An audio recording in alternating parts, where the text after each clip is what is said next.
The ancient stone steps wind upward through wisps of evening mist, each footfall echoing softly against the weathered granite that has welcomed countless pilgrims of the night sky.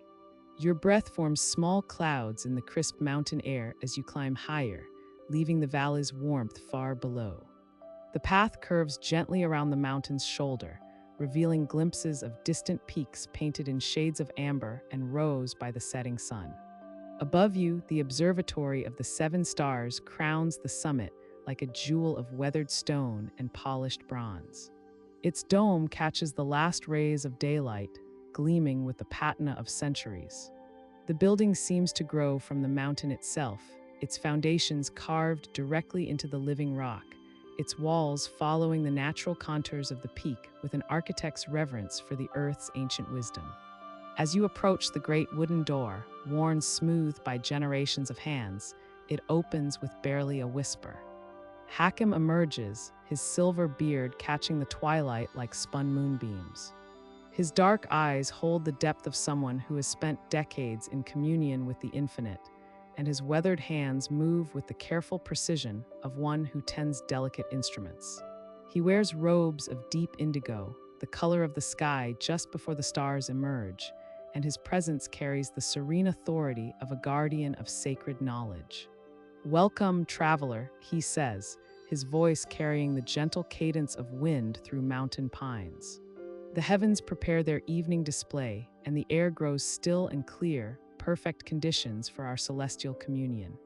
You follow him through corridors lined with charts and astrolabes, their bronze surfaces gleaming in the soft lamplight. The walls are covered with star maps drawn on parchment that seems to glow with its own inner light.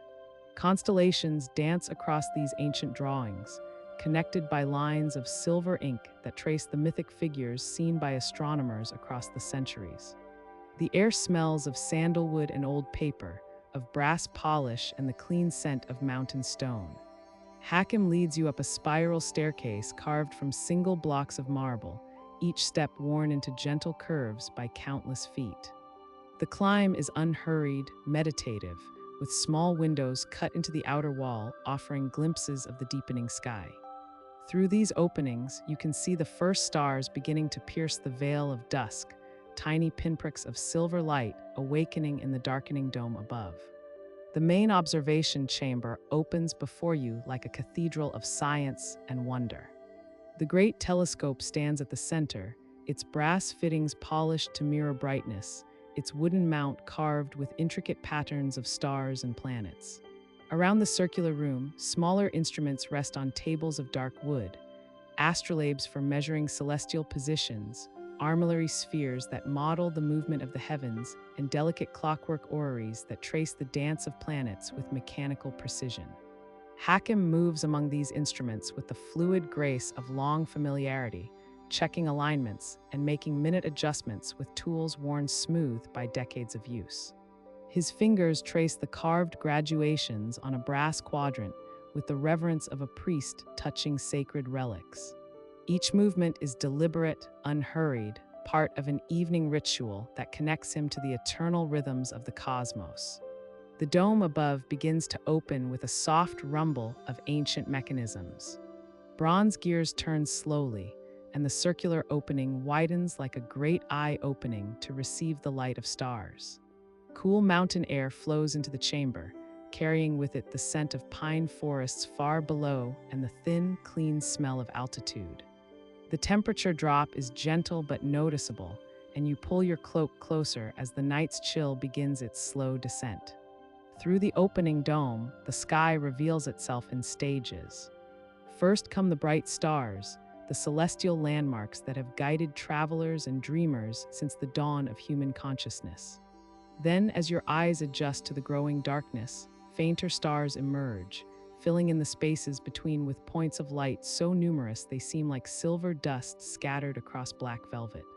Hakim approaches the great telescope and places his weathered hands on its brass fittings. Each night, he says softly, his voice barely above a whisper, the stars tell their stories anew. Tonight, we shall listen to their ancient songs and learn the secrets they whisper to those who take the time to truly see. The mountain settles into its evening silence around you, and you feel the profound peace that comes from standing at the threshold between earth and sky, ready to embark upon a journey that will carry you beyond the boundaries of the world you know, into the infinite realm of stars. The brass astrolabe rests in Hakim's weathered hands like a sleeping bird, its circular form catching the amber light of the setting sun. Each delicate engraving seems to come alive in the golden hour, casting tiny shadows that dance across the intricate metalwork. The instrument is older than memory, passed down through generations of sky watchers, its surface polished smooth by countless gentle touches. Hakim's fingers trace the outermost ring, feeling the precise notches that mark the degrees of the celestial sphere. The metal has warmed under his palms, as if the astrolabe itself is awakening for the evening's observations. There is something almost musical about the way the brass responds to his touch, a subtle resonance that seems to hum with the accumulated wisdom of centuries. Listen, Hakim whispers to the evening air, and indeed, there is a song here not heard but felt. It is the song of mathematics made manifest, of human ingenuity translated into curves and angles. The astrolabe's song speaks of ancient astronomers who dreamed of understanding the heavens, who bent metal and carved numbers with the same reverence that others might offer prayers. The climate, or outer rim, bears the familiar constellations etched in flowing Arabic script. Hakim's thumb brushes over the constellation of the Swan, remembering how his grandfather first showed him this same star pattern on a night much like this one. The engravings are so fine that they seem to flow like calligraphy across the brass surface, each star marked with the precision of a master craftsman who understood that beauty and function are not separate things, but different faces of the same truth. Beneath the climate lies the tympan, the plate that represents the projection of the sky onto a flat surface. Tonight, Hakim has chosen the plate calibrated for his latitude, 33 degrees north. He slides it into place with the practiced ease of decades, feeling the subtle click as it settles into its proper position. The curved lines etched into the tympan represent the paths of the sun at different seasons, the boundaries between day and night, the invisible architecture of time itself. The rite, the intricate web of metal that represents the stars, fits over the tympan like a delicate crown. Its openwork design allows the underlying plates to show through, creating layers of meaning that shift and change as the instrument is adjusted. 27 bright stars are marked on the rite, each one positioned with mathematical precision. Hakim turns the rite slowly, watching as the star patterns wheel across the projected sky, mimicking the great rotation of the celestial sphere. As he adjusts the astrolabe, Hakim explains its purpose to an audience that exists only in his imagination, perhaps a young apprentice, or simply the listening knight. This instrument, he says softly, is a computer made of brass and dreams. With it we can tell time by the stars, find our way across desert or ocean, determine the hours of prayer, even predict the movements of the planets. The alidade, a straight ruler with sighting holes, pivots smoothly as Hakim demonstrates its use. Through these simple holes, observers can sight on celestial objects and read their positions on the instrument's scales.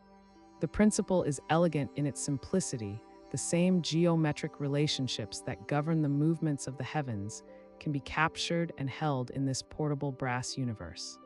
The evening breeze stirs the air around the observatory, carrying with it the scents of jasmine and cooling stone. Hakim feels the familiar anticipation that comes with approaching darkness when the stars begin their nightly performance. He holds the astrolabe up toward the first star to appear Vega, bright and steady in the constellation of the Lyre. The brass warms further in his hands, as if absorbing the last heat of the day to carry into the cool night ahead. There is something profoundly comforting about this ancient ritual, this daily communion with an instrument that has served sky watchers for over 1,000 years. Each adjustment of the astrolabe is both a practical act and a form of meditation, connecting the observer to the grand clockwork of the cosmos. As twilight deepens into true night, Hakim feels the astrolabe's weight shift subtly in his hands, not heavier, but somehow more significant, as if the instrument knows that its time of service approaches. The stars are calling, and the astrolabe is ready to answer, its brass voice prepared to sing the ancient song of celestial navigation. The first stars appear like distant candle flames, and Hakim smiles, knowing that soon he will trace their paths across his brass heaven, adding another night's observations to the endless dialogue between earth and sky. The twilight hour settles over the observatory like a gentle embrace, painting the sky in soft gradients of amber and rose. Hakim adjusts his position at the great brass astrolabe, his weathered hands moving with the practiced grace of decades spent in communion with the heavens. The air carries the faint scent of jasmine from the courtyard below, mingling with the cool evening breeze that whispers through the arched windows of his celestial sanctuary. As darkness deepens across the desert horizon, a single point of light pierces the veil of dusk. There, hanging like a perfect pearl against the deepening blue, Venus emerges in all her brilliant glory. The evening star, as ancient peoples have called her for countless generations, burns with a steady, unwavering radiance that seems to pulse with the very heartbeat of the cosmos. Hakim's eyes, trained by years of patient observation, focus on this celestial jewel with quiet reverence. He reaches for his favorite quill, its feather worn smooth by countless nights of careful notation. The parchment before him bears the accumulated wisdom of months of observation, each entry a testament to his dedication to understanding the grand celestial dance unfolding above. The quill moves across the paper with soft, rhythmic scratches, recording the precise position of Venus against the backdrop of emerging constellations. 23 degrees above the western horizon, he notes, her brilliance unmarred by the thin wisps of cloud that drift like silk scarves across the darkening sky. The sound of his writing creates a gentle percussion, a peaceful counterpoint to the distant call of a nightingale somewhere in the gardens below. Venus has always held a special place in Hakim's heart, not merely for her beauty, but for the stories she carries across the centuries. He pauses in his writing, allowing his gaze to linger on her steady light, and his mind drifts to the countless travelers who have looked to this same star for guidance and comfort. In the vast expanses of the Sahara, where endless dunes stretch like frozen waves toward every horizon, merchants have followed Venus across the desert for generations untold. Hakim pictures them now, their caravans moving in stately procession across the sand, the soft bells of their camels creating a gentle music that harmonizes with the whisper of wind across the dunes. The star appears just as darkness claims the day. He recalls from his conversations with these desert wanderers, hanging like a lantern in the western sky to guide weary travelers toward oases and safe harbor. When the sun's heat no longer burns the sand, and the cool night air makes travel possible once more, Venus rises to take her place as the desert's most faithful companion. Hakim dips his quill again, adding careful notes about the star's color tonight, a warm, golden white that seems to hold within it all the gentle heat of a perfect flame. He has observed how Venus changes her appearance subtly through the seasons, sometimes brilliant and sharp, other times softer, her light diffused by the high, thin clouds that occasionally veil her beauty. The observatory grows quieter as night deepens around him, the sounds of the bustling city below fading to a gentle murmur. In this peaceful solitude, Hakim feels connected not only to the star he observes, but to all those who have shared this same wonder throughout history. Greek sailors navigating by her light across wine-dark seas, Chinese astronomers recording her movements in silk-bound journals, Mayan priests calculating her cycles in their stone temples deep in jungle shadows. He sets down his quill for a moment and simply watches Venus in contemplative silence. Her light seems to grow stronger as full darkness arrives, as if she draws power from the very depth of night. Around her, other stars begin their nightly emergence, appearing one by one like shy visitors joining a gathering hosted by their brilliant queen. The evening breeze carries new scents now, the cooling stone of the observatory walls, the distant fragrance of night-blooming flowers, the clean smell of desert air that has traveled countless miles across pristine sand. Hakim breathes deeply, feeling the profound peace that comes with these quiet hours of celestial observation. Tomorrow night, Venus will appear in nearly the same position, perhaps shifted by the smallest fraction of a degree in her eternal dance around the sun. But tonight, in this perfect moment, she hangs suspended in the darkening sky like a blessing, her ancient light carrying messages of guidance and hope across the vast distances of space and time. Hakim returns to his parchment, adding a final note about the perfect clarity of the evening's observation. The scratching of his quill creates a gentle rhythm in the peaceful silence as Venus continues her patient vigil above, watching over all who seek their way by the light of the stars. The soft crunch of footsteps on the mountain path announces Yasmin's arrival long before her gentle knock echoes through the observatory doors. Hakim sets down his star charts and moves toward the entrance, where the familiar silhouette of his young apprentice waits against the backdrop of the descending twilight. Her arms cradle a woven basket that releases tendrils of steam into the cool evening air, carrying with it the comforting aromas of the village bakery far below. "Good evening, Master Hakim," Yasmin says softly, her voice carrying the quiet reverence she always brings to this sacred space. Her dark eyes reflect the first emerging stars as she steps inside, setting her basket carefully upon the wooden table that serves as both workspace and dining surface. From within the basket, she produces a clay pot wrapped in thick cloth, still warm from the journey up the winding mountain trail. The tea inside is a blend her grandmother taught her to make chamomile and mint leaves, gathered from the terraced gardens that cascade down the hillside like green waterfalls. Beside the teapot, she places a loaf of bread so fresh that wisps of steam escape when she breaks it open.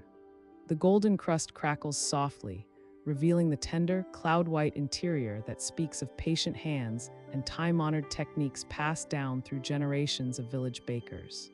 The simple act of sharing this meal transforms the observatory from a place of solitary contemplation into a warm haven of human connection beneath the vast expanse of sky. As they sit together in comfortable silence, Yasmin's gaze drifts upward through the great dome's opening, where the first stars have begun their nightly dance across the darkening canvas above. Her wonder never diminishes, Hakim notices, despite the countless evenings she has spent here learning the ancient art of reading the heavens. Tonight, as always, her eyes hold that same spark of curiosity that first drew him to accept her as his student 3 seasons ago. "Tell me about the constellation rising in the east," Hakim says gently, his weathered hands unrolling a star chart across the table between their simple meal. The parchment rustles like autumn leaves as Yasmin leans forward, tracing the dotted lines and symbols with her finger. Her brow furrows in concentration as she studies the ancient markings, connecting the dots between knowledge learned and wisdom yet to be discovered. "That is the great lion," she says slowly, her voice gaining confidence as the patterns become clear in her mind. "The bright star at his shoulder is called the Heart of Courage, and it will guide travelers through the darkest months of winter." Her finger moves across the chart with growing assurance, following the celestial creature's outline as it stretches across the eastern horizon like a guardian watching over the sleeping earth below. Hakim nods approvingly, his heart swelling with quiet pride at her progress. Together, they spread additional charts across the table, creating a paper constellation that mirrors the real one slowly wheeling overhead. The lamplight flickers gently across the hand-drawn stars and careful notations, illuminating centuries of accumulated knowledge waiting to be passed from teacher to student in the timeless tradition of scholarly pursuit. As the last traces of daylight fade from the western sky, they move toward the great telescope that dominates the center of the observatory floor. This magnificent instrument, crafted by skilled artisans in distant lands, requires careful preparation before it can reveal its nightly treasures. Together, Yasmin and Hakim remove the protective coverings with reverent care, their movements synchronized by months of shared routine and mutual respect for the delicate mechanisms before them. The brass fittings gleam in the lamplight as they adjust the various knobs and levers, preparing the telescope's great eye to peer deep into the cosmic ocean above. Yasmin's small hands work alongside Hakim's weathered ones, her touch growing more confident with each passing evening as she learns the subtle art of coaxing clarity from the dancing atmosphere. The telescope responds to their ministrations like a living thing awakening from sleep, ready to bridge the impossible distance between Earth and stars. Through the dome's opening, the night sky has transformed into a glittering tapestry of light and shadow, each star a distant sun carrying stories of worlds beyond imagination. The great lion has risen higher now, his stellar mane streaming across the darkness like a river of ancient light. Soon, when their preparations are complete, teacher and student will journey together into that infinite realm, following paths of starlight toward understanding that spans both the vastness of space and the intimate connection between two souls united in wonder beneath the eternal dance of the cosmos above. The night air carries a gentle coolness as you settle into the wooden chair beside the great telescope. Hakim adjusts the brass fittings with practiced hands, his movements deliberate and unhurried. The observatory dome opens like a flower blooming to reveal the vast tapestry of stars above, and tonight, your destination lies in the graceful wings of Cygnus, the swan. "Look there," Hakim says softly, his voice barely above a whisper. "Do you see how the stars form a cross upon the sky? That is the Northern Cross, but within it lives something far more beautiful, a swan in eternal flight." You lean forward and peer through the telescope's eyepiece. The world transforms. What appeared as distant pinpricks of light now blazes with subtle colors, creamy whites, pale golds, and the faintest hints of blue. Deneb, the brightest star in the constellation, pulses like a lighthouse beacon, its brilliant white light steady and reassuring. Deneb marks the swan's tail, Hakim explains, his finger tracing an invisible line across the star chart spread between you. It is one of the most luminous stars we know, burning with the fire of 200,000 suns, yet so distant that its light has traveled 2,000 years to reach your eyes tonight. You move the telescope slowly, following Hakim's gentle guidance. The swan's neck stretches gracefully across the sky, marked by a chain of stars that seem to flow like pearls on an invisible string. Each star holds its own character, some steady and calm, others twinkling with a restless energy that speaks of vast distances and cosmic winds. Here, Hakim whispers, "Let us mark Saturn, the heart of the swan." His pencil moves across the paper with soft scratching sounds that blend with the distant rustle of leaves in the courtyard below. Notice how it glows with a subtle yellow warmth, like candlelight seen through morning mist. The constellation begins to take shape in your mind's eye, no longer a random scattering of lights but a coherent form soaring through the celestial ocean. You trace the swan's wings, stretching wide across the Milky Way, each wingtip marked by stars of different temperaments. Gina forms one wingtip, steady and reliable, while on the opposite wing, another star seems to dance with a gentle blue fire. The Arabs called this constellation Danab al-Dajjajah, the tail of the hen. Hakim shares, his voice carrying the weight of ancient stories. But to my eyes, it has always been a swan, flying forever northward through rivers of stars. You adjust the telescope's focus, and the stars sharpen into perfect points of light. The night is so clear that even the faintest members of the constellation reveal themselves, tiny stars that require patience to perceive, like shy creatures emerging from shadows only when you're not looking directly at them. The Milky Way flows behind Cygnus like a cosmic river, its ghostly light providing a backdrop of infinite depth. You can see dark lanes cutting through the bright band, cosmic dust clouds that block the light of more distant stars, creating channels and tributaries in the stellar stream. Each star tells a story of birth and death, of nuclear fires burning across eons. Hakim continues, his words measured and peaceful. But tonight, they simply offer us their light, asking nothing in return except our wonder. You continue mapping, your pencil moving across the chart with growing confidence. Each star finds its place on paper, transformed from a point of light into a permanent record of this night's observation. The swan takes shape beneath your careful strokes, wings outstretched, neck extended, frozen in its eternal flight through space and time. A gentle breeze stirs the air around the observatory, carrying with it the scent of jasmine from the gardens below. The telescope's metal surfaces have cooled to match the night air, and the stars above seem closer somehow, as if the patient hours of observation have drawn you into their celestial dance. Perfect, Hakim murmurs as you complete the constellation's outline. Now Cygnus lives not only in the sky but in your charts, ready to guide future nights of stargazing. The Swan constellation stretches before you in all its mapped glory, each star positioned with care, each line connecting the bright points that form this ancient pattern. Through the telescope, Cygnus continues its eternal flight, wings spread wide across the northern sky, carrying with it the dreams and wishes of countless observers who have traced its path throughout the ages. You lean back in your chair, the completed chart resting in your lap, and let your eyes wander freely across the star-filled sky. The swan soars on, patient and eternal, waiting for tomorrow night's discoveries.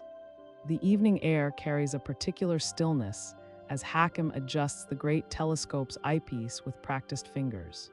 Above, the dome of stars stretches endlessly, each point of light a distant sun with its own stories to tell. Tonight, however, something special awaits in the darkness between the familiar constellations. There, Hakim whispers to the night, his breath forming a small cloud in the cool air. Just where the calculations predicted, through the lens, a faint smudge of light emerges from the cosmic depths, barely distinguishable from the background stars at first glance. But Hakim knows what he's seeing: a wanderer from the outermost reaches of the solar system, making its slow pilgrimage toward the warmth of the sun.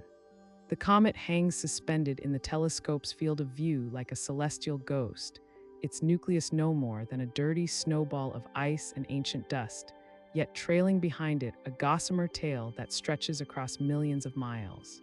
The tail catches what little light filters through space, glowing with an ethereal luminescence that seems almost too delicate to be real. Hakim settles into his observing chair, the worn leather creaking softly as he makes himself comfortable for the long watch ahead. His notebook lies open beside him, pages already filled with careful sketches and measurements from previous nights. The comet has been growing brighter each evening, its tail becoming more pronounced as it draws closer to the sun's warming embrace. "You've traveled so far," he murmurs to his celestial visitor, adjusting the focus slightly to bring out more detail in the streaming tail. 4.5 billion years in the cold darkness, waiting for this moment to shine. The tail appears to ripple slightly in the eyepiece, though Hakim knows this is merely an effect of Earth's restless atmosphere, the air currents high above creating gentle distortions in the starlight. He reaches for his pencil and begins to sketch, capturing the comet's position relative to the nearby stars. Each line is drawn with careful deliberation, recording not just the comet's location but its subtle beauty. The tail curves gracefully away from the sun, always pointing in the opposite direction, pushed by the solar wind like silk streamers in an invisible breeze. The silence of the observatory is broken only by the soft scratching of pencil on paper and the occasional whisper of wind through the dome's opening. Hakim pauses in his sketching to simply observe, letting his eyes drink in the sight of this ancient traveler. Somewhere in that glowing nucleus are materials older than the Earth itself, pristine remnants of the solar system's birth, preserved in the deep freeze of space for eons beyond counting. He thinks about the comet's journey, imagining its slow dance through the outer darkness where sunlight is barely a distant pinprick. For most of its existence, this wanderer has moved through a realm where temperatures hover just above absolute zero, where the silence is so complete that not even the faintest whisper of sound could exist. Yet now, awakened by the sun's growing warmth, it has begun to shed its frozen surface, releasing jets of gas and dust that create the magnificent tail streaming behind it. Returning to his calculations, Hakim opens his ephemeris and checks the predicted path. His pencil moves across the page in gentle arcs, tracing the comet's orbital dance around the sun. The mathematics are elegant in their simplicity, gravity's eternal pull balanced against motion's desire to continue straight, creating the elongated ellipse that will carry the comet back to the outer darkness once its brief moment of glory has passed. Your orbit tells such stories, he says softly, making a small correction to his calculations. The numbers reveal that this particular comet visits the inner solar system roughly every 76 years, meaning it has made this journey countless times since humans first looked up at the stars with wonder. Ancient civilizations may have seen this very same tail streaming across their night skies, interpreting it as an omen or a message from the gods. As the hours pass, Hakim continues his patient vigil, taking measurements and making observations. The comet appears to drift slowly against the background stars, its motion barely perceptible except to the trained eye. This is astronomy at its most meditative, the quiet communion between observer and cosmos, the gentle rhythm of measurement and calculation that reveals the hidden choreography of the celestial dance. The tail seems to shimmer with its own inner light, millions of tiny particles catching and scattering the sun's rays. Each speck of dust in that gossamer stream is a fragment of the comet's ancient self, released to join the cosmic wind and perhaps, someday, to seed new worlds with the building blocks of life. In the peaceful darkness of the observatory, surrounded by the tools of his trade and the endless mystery of the night sky, Hakim continues his watch over the comet's tail, adding one more chapter to humanity's long story of wonder at the cosmos above. The night has grown deeper, wrapping the observatory in a blanket of velvet darkness, punctuated by countless points of light. Hakim adjusts the great telescope's position with practiced hands, his movements slow and deliberate. The brass fittings gleam softly in the warm glow of the oil lamps, and Yasmin watches as her grandfather's weathered fingers dance across the instrument's controls with the precision of a master craftsman. "Tonight, my dear one," Hakim says, his voice carrying the weight of anticipation, "we shall witness one of the heaven's most magnificent performances." The telescope swings gracefully on its mount, seeking its celestial target through the vast expanse above. Stars drift past the eyepiece like scattered diamonds on dark silk, each one a distant sun burning with its own ancient light. Yasmin pulls her woolen shawl closer around her shoulders, feeling the cool night air carry the scent of jasmine from the gardens below. The observatory feels like a ship sailing through an ocean of stars, and she is both passenger and navigator on this journey through the cosmos. There, Hakim whispers, his eye pressed to the eyepiece. "Jupiter reveals herself to us." He steps back, gesturing for Yasmin to take her place at the telescope. "Look now and see what Galileo himself first witnessed through his own humble instrument centuries ago." Yasmin leans forward, closing one eye as her grandfather has taught her. At first, she sees only darkness, but then her vision adjusts, and there it is, a perfect disk of cream and amber hanging in the void like a luminous pearl. Jupiter fills the eyepiece, its surface marked with bands of color that seem to flow like rivers of cloud across its face. The great red spot, that ancient storm larger than Earth itself, appears as a gentle oval of russet and brown, spinning slowly in the planet's atmosphere. "How beautiful she is," Yasmin breathes, her voice barely audible in the stillness of the night. The planet seems to pulse with its own inner light, a giant beacon in the darkness, drawing her gaze deeper into its mysteries. But then Hakim adjusts the focus slightly, and Yasmin gasps. 4 small points of light appear beside the great planet, arranged like tiny jewels on an invisible thread.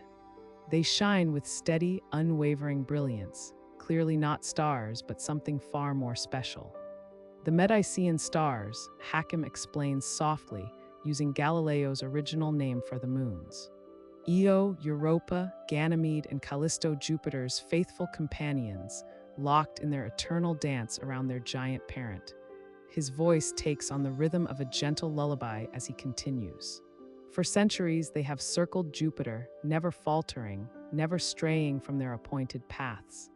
Yasmin watches in wonder as the moons seem to shift ever so slightly, their positions changing even as she observes. Io, closest to Jupiter, appears as a bright dot of yellow-white light. Europa, more distant, glows with a softer radiance. Ganymede and Callisto, the outermost moons, shine like distant lighthouses in the cosmic sea. Each moon tells its own story, Hakim continues, his words flowing like water over smooth stones. Io dances closest to Jupiter, heated by the giant's powerful embrace until volcanoes of sulfur paint its surface in shades of yellow and orange. Europa, the Ice Maiden, hides a secret ocean beneath her frozen crust where perhaps life stirs in the eternal darkness. The night air stirs gently around them, carrying the distant sound of wind chimes from the town below. Yasmin feels as though she is floating among the stars themselves, witnessing a cosmic ballet that has played out since before human eyes first turned skyward. Ganymede, Hakim's voice continues its soothing cadence. The largest moon in our solar system bears scars of ancient impacts like medals of honor from the early days of creation. And Callisto, ancient and cratered, keeps her distance, watching over her sister moons with the patience of eternity. As Yasmin continues to observe, she begins to sense the profound rhythm of this celestial dance. The moons move in their ordained paths, each following laws written in the very fabric of space and time. There is something deeply peaceful in this eternal choreography, this silent symphony performed on a stage of infinite darkness. The great planet Jupiter and its 4 bright attendants fill her vision completely now, blocking out all earthly concerns.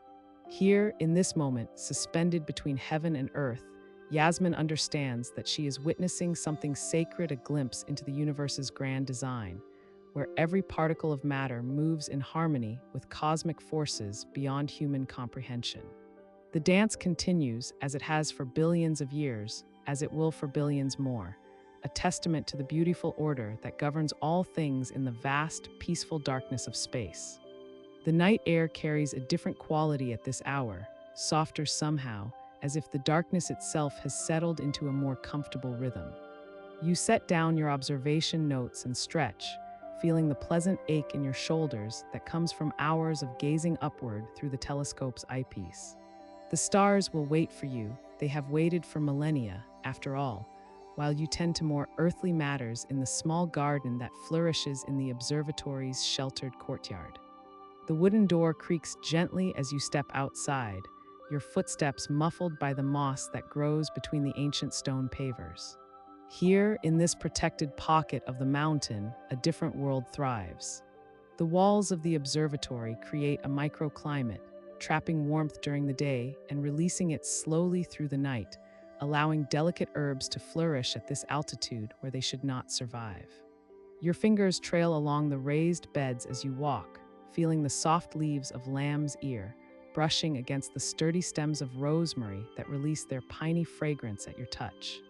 The mint grows wild here, spreading in silver-green patches that catch what little light filters down from the star-filled sky above. You kneel beside this corner of the garden, gathering a handful of the aromatic leaves, their coolness surprising against your palms. The small kettle waits on the stone bench where you left it earlier, still warm from the observatory's heating system. You pour the steaming water over the fresh mint leaves in your favorite ceramic cup, the one with the tiny chip on the handle that fits perfectly against your thumb. The fragrance rises in the steam, mixing peppermint with the clear mountain air, creating something that speaks of both cultivation and wilderness. As you wait for the tea to steep, you notice how the garden seems to pulse with its own quiet life. The thyme releases its fragrance more freely in the cool air, while the sage leaves appear almost silver in the starlight. These plants follow their own ancient rhythms, opening and closing with the sun, growing and resting with the seasons, their roots drawing sustenance from soil that has been enriched by countless cycles of decay and renewal. You settle onto the bench, wrapping your hands around the warm cup, and look up through the gap in the courtyard walls where a perfect rectangle of sky is visible. The same constellations you've been studying through the telescope appear here in their full context, part of the vast tapestry that wheels overhead. But from this earthbound perspective, surrounded by the scents and textures of growing things, they seem different somehow, not distant points of light to be measured and cataloged, but part of the same cosmic dance that governs the sprouting of seeds and the unfurling of leaves. The mint tea is perfectly steeped now, neither too strong nor too weak, carrying just enough of the plant's essential oils to warm your throat as you sip. You think about the ancient herbalists who first understood that certain plants could soothe, could heal, could bring clarity to tired minds.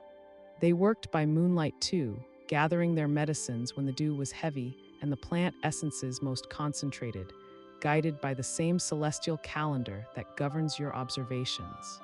Above you, Orion wheels slowly westward, marking the progression of the night just as surely as the delicate sensors in the garden soil register the shifting temperatures that signal seasonal change. The Big Dipper rotates around Polaris like the hands of some vast clock, while here below, the lavender begins its slow preparation for dormancy, drawing energy back into its roots as autumn approaches. You realize that both endeavors, the careful observation of distant suns and the patient tending of earthbound herbs, require the same qualities: patience, attention to subtle changes, respect for natural cycles that unfold on their own schedule.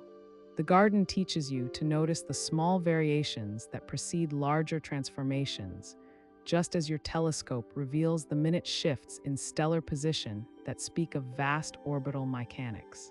The teacup is nearly empty now, leaving only a residue of mint leaves at the bottom that look like tiny constellations in the ceramic bowl.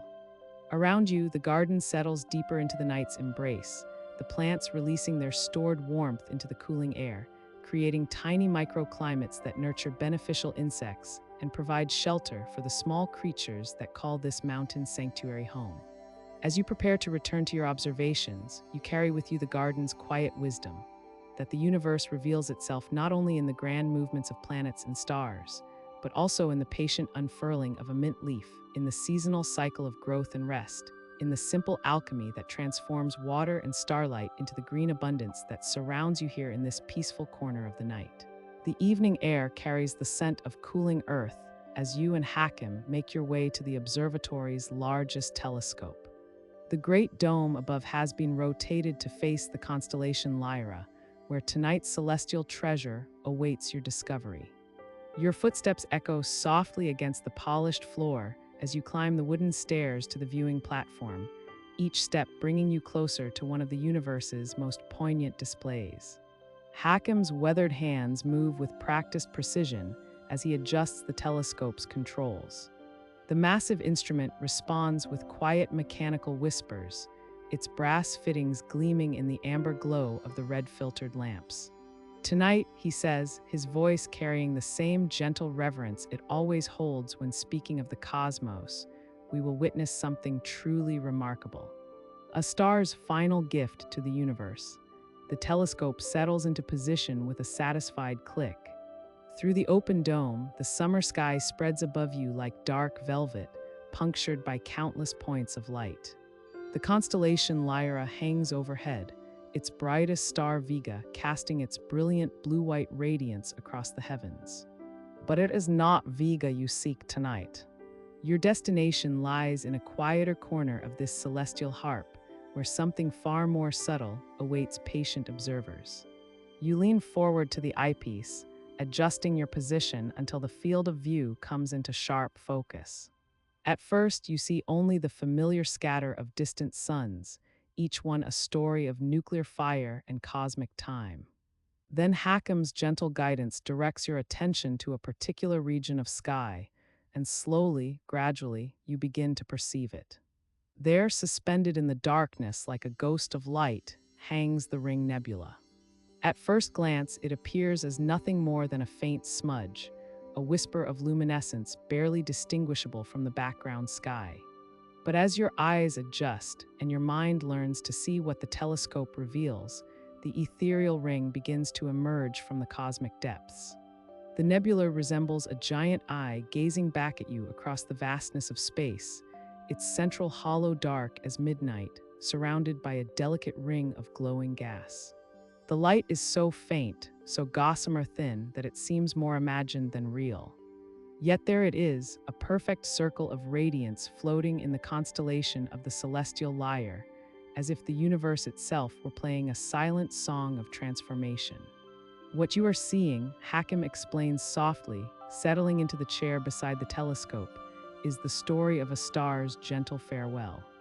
Long ago, perhaps when the first flowers were blooming on Earth, a star not unlike our own sun reached the end of its long life. But this was not a violent ending, not an explosion or catastrophe. Instead, it was a gradual, graceful release. As you continue to observe, the nebula seems to pulse with its own quiet rhythm. The ring structure becomes more apparent, its edges soft and diffuse, like watercolor paint bleeding into wet paper. You can almost sense the slow expansion of this cosmic bubble, growing larger with each passing century, carrying the essence of its parent star ever outward into the galaxy. The star at the center, Hakim continues, still glows with intense heat, though it is now smaller than Earth. Its ultraviolet light excites the expelled gases, causing them to shine with their own inner radiance. Hydrogen glows red, oxygen shines blue-green, creating this gentle palette of cosmic colors that our instruments can detect, even if our eyes see only the faintest suggestion of their beauty. You find yourself drawn into a contemplative silence, watching this distant display of stellar mortality and rebirth. The Ring Nebula represents not an ending, but a transformation. The carbon in your body, the oxygen you breathe, the calcium in your bones, all were forged in the heart of stars, like the one that created this beautiful ring. In releasing its outer layers to space, that ancient star ensured that future generations of stars and planets and perhaps life itself would have the heavy elements necessary for complexity and consciousness. The sight fills you with a profound sense of connection to the cosmos. Here is visible proof of the universe's endless capacity for renewal, its gentle way of recycling the elements of existence.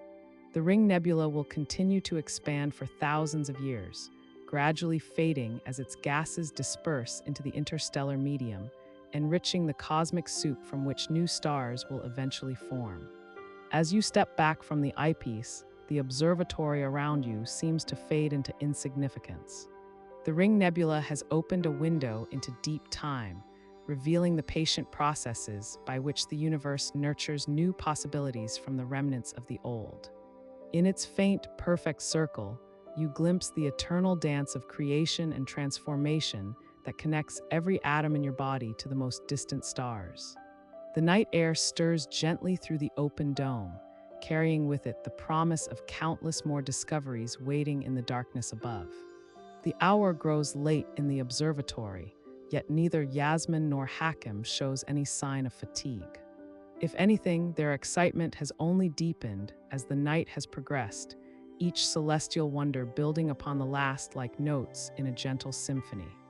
The brass telescope gleams softly in the lamplight, its polished surface reflecting the warm glow of the oil flames that dance quietly in their glass chimneys. Hakim adjusts the telescope's position with practiced precision, his weathered hands steady despite his advanced years. The mechanism moves smoothly, well-maintained and calibrated through decades of faithful service. "Now, my dear Yasmin," he says, his voice carrying the quiet anticipation of someone about to unveil a treasured secret, "prepare yourself for perhaps the most magnificent sight our solar system has to offer." The telescope swings slowly across the star-filled dome above them, tracking through the constellation of Gemini toward a particular region of sky where something extraordinary awaits. Yasmin stands beside her grandfather, her breath visible in small puffs in the cool night air, her eyes bright with curiosity. The observatory around them creaks gently in the evening breeze, a comforting sound that speaks of countless nights spent in quiet contemplation of the heavens. There, Hakim whispers, making one final, delicate adjustment to the focus. "Look now and tell me what you see." Yasmin leans forward, pressing her eye to the eyepiece with the careful reverence she has learned over these many hours of stargazing. For a moment, she sees only darkness, then gradually, like a ship emerging from fog, a pale golden orb begins to materialize in the field of view. But this is no ordinary planet. This celestial body wears a crown of impossible beauty. "Oh," she gasps, her voice barely more than a breath. "Oh, grandfather, it's wearing rings." Saturn hangs suspended in the velvet blackness of space, its creamy golden surface banded with subtle stripes of amber and pale yellow. But it is the rings that capture the imagination completely, delicate, ethereal bands of light that encircle the planet like the most exquisite jewelry ever crafted. They appear almost too perfect to be real, as if some cosmic artisan had spent millennia creating this masterpiece of celestial art. "Saturn," Hakim says softly, the single word carrying the weight of centuries of human wonder. "The jewel of our solar system, crowned with rings of ice and rock that span hundreds of thousands of miles across, yet are remarkably thin, no thicker, proportionally, than a sheet of paper." Yasmin cannot tear her gaze away from the eyepiece. The rings seem to shimmer with their own inner light, catching and reflecting the distant sun's rays in ways that create subtle variations in brightness across their breadth. She can see that they are not solid, but composed of countless individual particles, each one dancing in its own eternal orbit around the golden planet.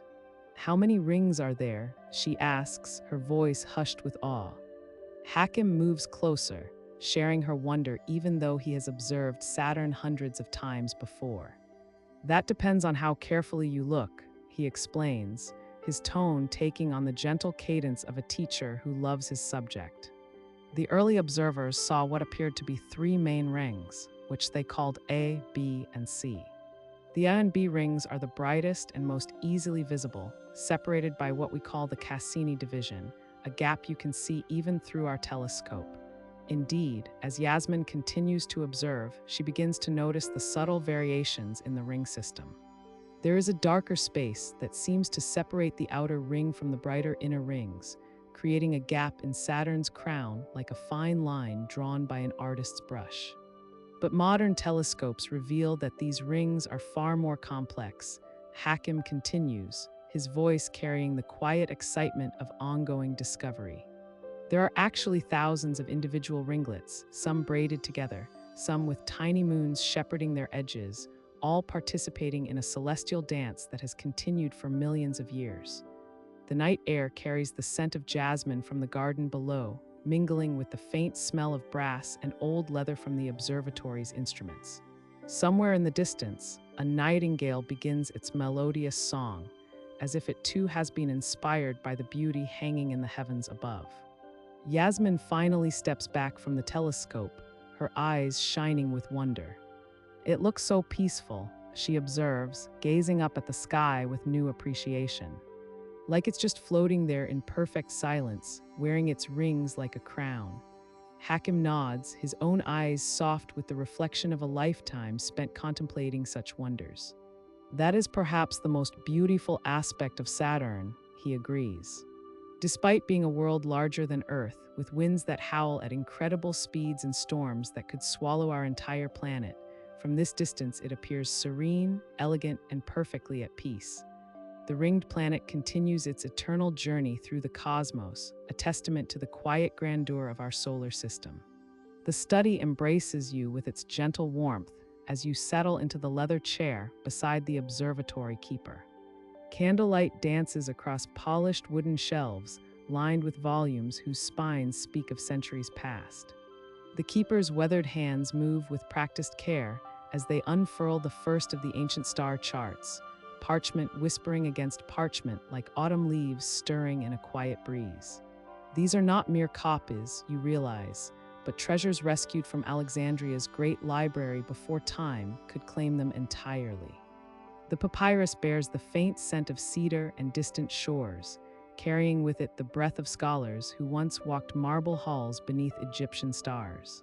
Each chart spreads before you like a window into the minds of those patient watchers who, centuries ago, lifted their eyes to the same celestial dome you observed tonight. The keeper traces a finger along the constellation of Ursa Major, comparing your fresh observations with markings made by unknown hands in distant ages. The ancient astronomers' notations curl in elegant Greek script along the bear's outline, noting the precise positioning of each star with meticulous care. Here, a small annotation records the star's color, golden like honey in summer sunlight. There, another note describes its brightness relative to its neighbors, a system of measurement refined through countless nights of observation. You lean closer, watching as the keeper aligns your modern measurements with these ancient recordings. The correspondence is remarkable, testament to the unchanging nature of the stars and the persistent accuracy of those long ago observers. Each number, each careful marking, represents hours spent in patient vigil beneath turning skies, generations of watchers connected across time by their shared devotion to understanding the cosmos. The second chart unfurls to reveal the winter constellations, Orion striding across the parchment in confident lines. The keeper points to a series of tiny marks clustered near the hunter's belt, observations of the great nebula that modern eyes now see through powerful telescopes. Yet these ancient watchers, with only their naked eyes and unwavering dedication, had noted its presence as a subtle brightening, a gathering of starlight that spoke of mysteries beyond their instruments' reach. A notation in the margin catches your attention, written in careful Latin script. Here the light of many suns converges as if in council.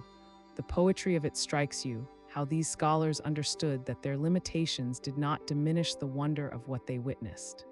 They recorded not just positions and brightness, but the sense of awe that the stars inspired, transforming scientific observation into something approaching reverence.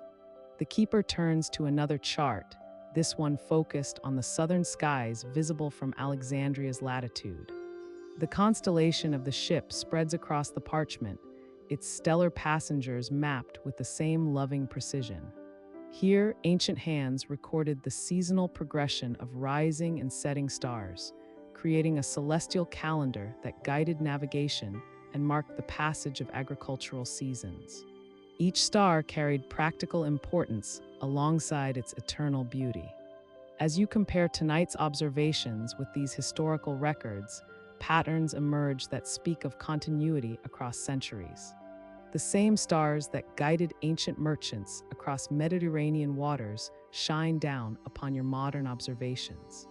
The same celestial rhythms that marked planting and harvest seasons continue their eternal dance, unchanged by the rise and fall of civilizations.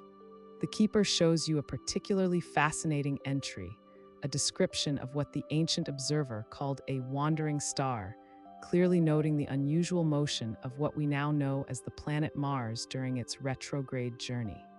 The careful tracking of its path across multiple nights reveals the same scientific curiosity that drives modern astronomy, the same desire to understand the mechanisms behind celestial phenomena.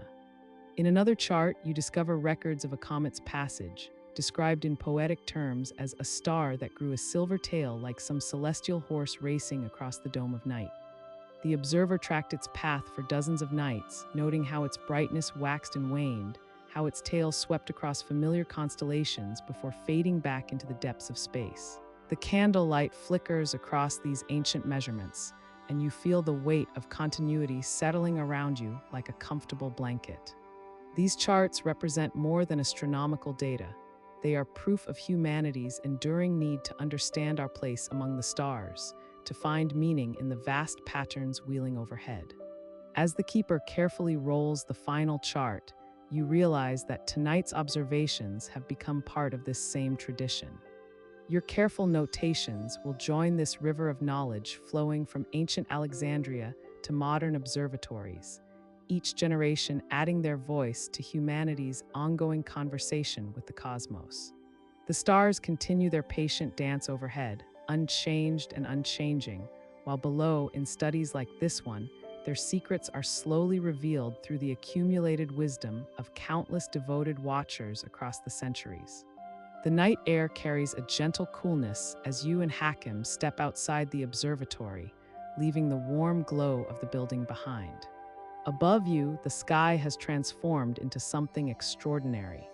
The Milky Way stretches across the heavens like a luminous river, its pale band of light flowing from one horizon to the other in a graceful arc that seems to cradle the entire world below. Hakim adjusts his worn jacket and tilts his head back, his weathered face catching the soft starlight. "Look there," he says quietly, his voice barely above a whisper. "Our river of stars." His finger traces the galaxy's path across the darkness, moving slowly from the constellation Cassiopeia down toward Sagittarius, where the galactic center glows with concentrated brilliance. You follow his gesture with your eyes, marveling at how the Milky Way appears to flow like water made of light. In some places, the stellar river runs wide and bright, dense with countless suns. In others, dark lanes of cosmic dust create the illusion of deeper channels, as if celestial currents have carved their way through the star-filled stream. Billions upon billions of years ago, Hakim begins, settling onto the wooden bench he keeps beside the observatory for nights like this. There was no river at all. Just vast clouds of hydrogen and helium drifting in the cosmic dark. But gravity, patient and persistent as always, began to pull these clouds together. A gentle breeze stirs the grass around your feet as he continues. Slowly, so slowly that even 1,000 human lifetimes would be but a moment in this story, the clouds collapsed. They spun faster as they shrank, like a figure skater pulling in her arms, until they formed a great spinning disk. And within this disk, in pockets where the gas grew especially dense, the very first stars began to shine. You can almost picture it, that ancient cosmic dance, matter swirling and condensing across distances so vast they defy imagination. Above you, the river of the Milky Way seems to pulse with gentle light, as if responding to Hakim's words. "Each point of light you see," he says, gesturing toward the glowing band, "is a sun like ours, though many are far larger, far brighter. Some burn with the blue-white fire of youth, consuming their fuel with passionate intensity. Others glow with the steady golden warmth of middle age, like our own star. And there, mixed among them, are the ancient red giants, stars so old they have begun to swell and cool, their light taking on the color of autumn leaves. The silence that follows is profound, filled only with the soft whisper of wind through the observatory's weather vane. You find yourself thinking about the incredible distances involved, how the light reaching your eyes tonight began its journey years, decades, even centuries ago. Some of the stars you're seeing may no longer exist, their light now a kind of cosmic memory, a farewell message traveling across the void. When I was young," Hakim says, his voice taking on a dreamlike quality, "I used to imagine traveling along that river, following its course from star to star, visiting worlds we can only dream of. Planets where twin suns rise each morning, painting the sky in colors we have no names for. Moons of methane and ice-orbiting gas, giants the size of small suns. Asteroid belts that sparkle like scattered diamonds in the starlight." He pauses, and you hear him take a slow, deep breath. "But you know what I realized after all these years of watching? We are already on that journey. Our solar system, our Earth, all of us were riding along with this great spiral of stars as it turns through space. We're not separate from the river, we are part of it. Every atom in our bodies was forged in the heart of some ancient star that lived and died long before our sun was born. The thought fills you with a strange sense of connection, as if invisible threads link you to every distant light above.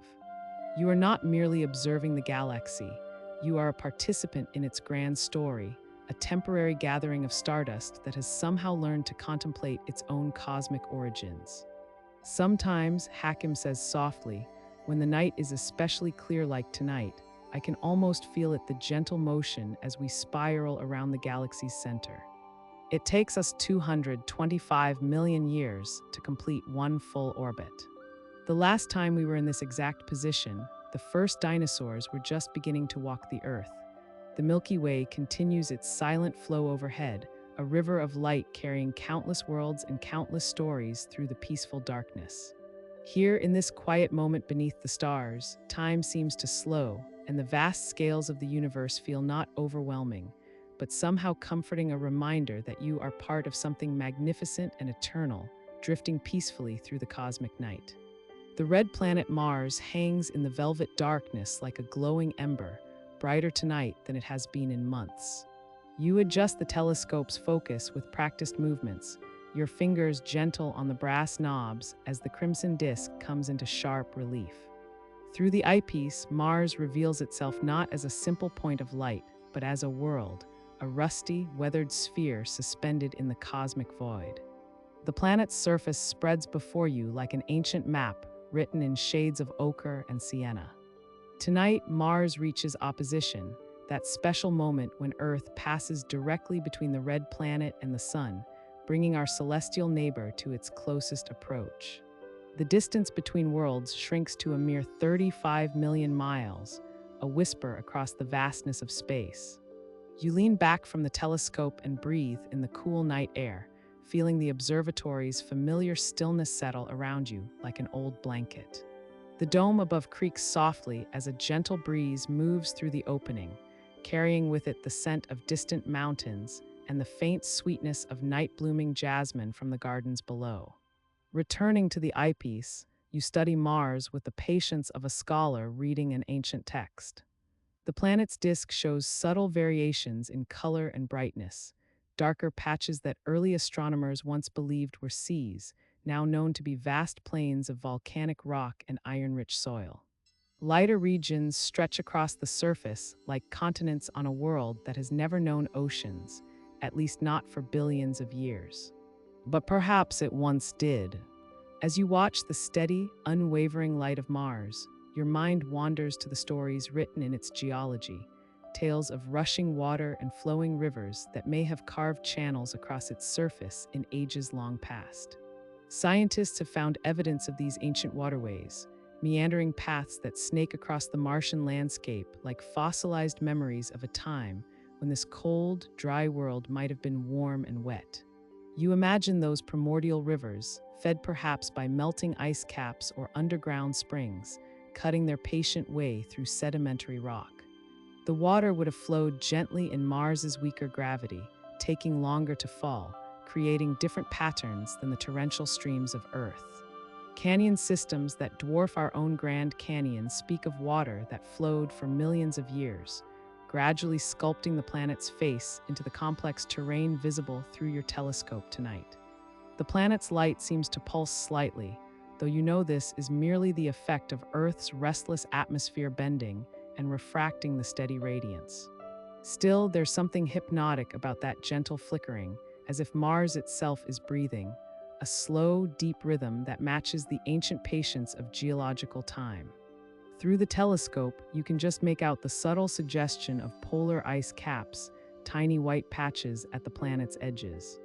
These caps grow and shrink with the Martian seasons, expanding in winter as carbon dioxide freezes from the thin atmosphere, then retreating in summer to reveal the underlying layers of water ice beneath. It's a world with weather, with seasons, with changes that unfold over months and years in patterns both familiar and utterly alien. The silence of the observatory wraps around you like a meditation.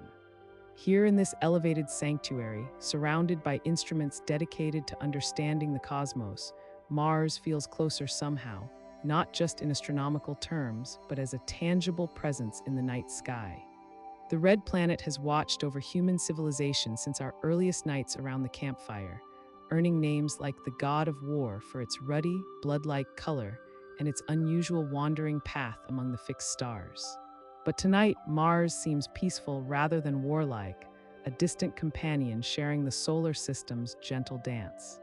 You adjust the telescope's tracking mechanism with a soft whir of motors, keeping the planet centered in your view as Earth's rotation slowly carries you eastward.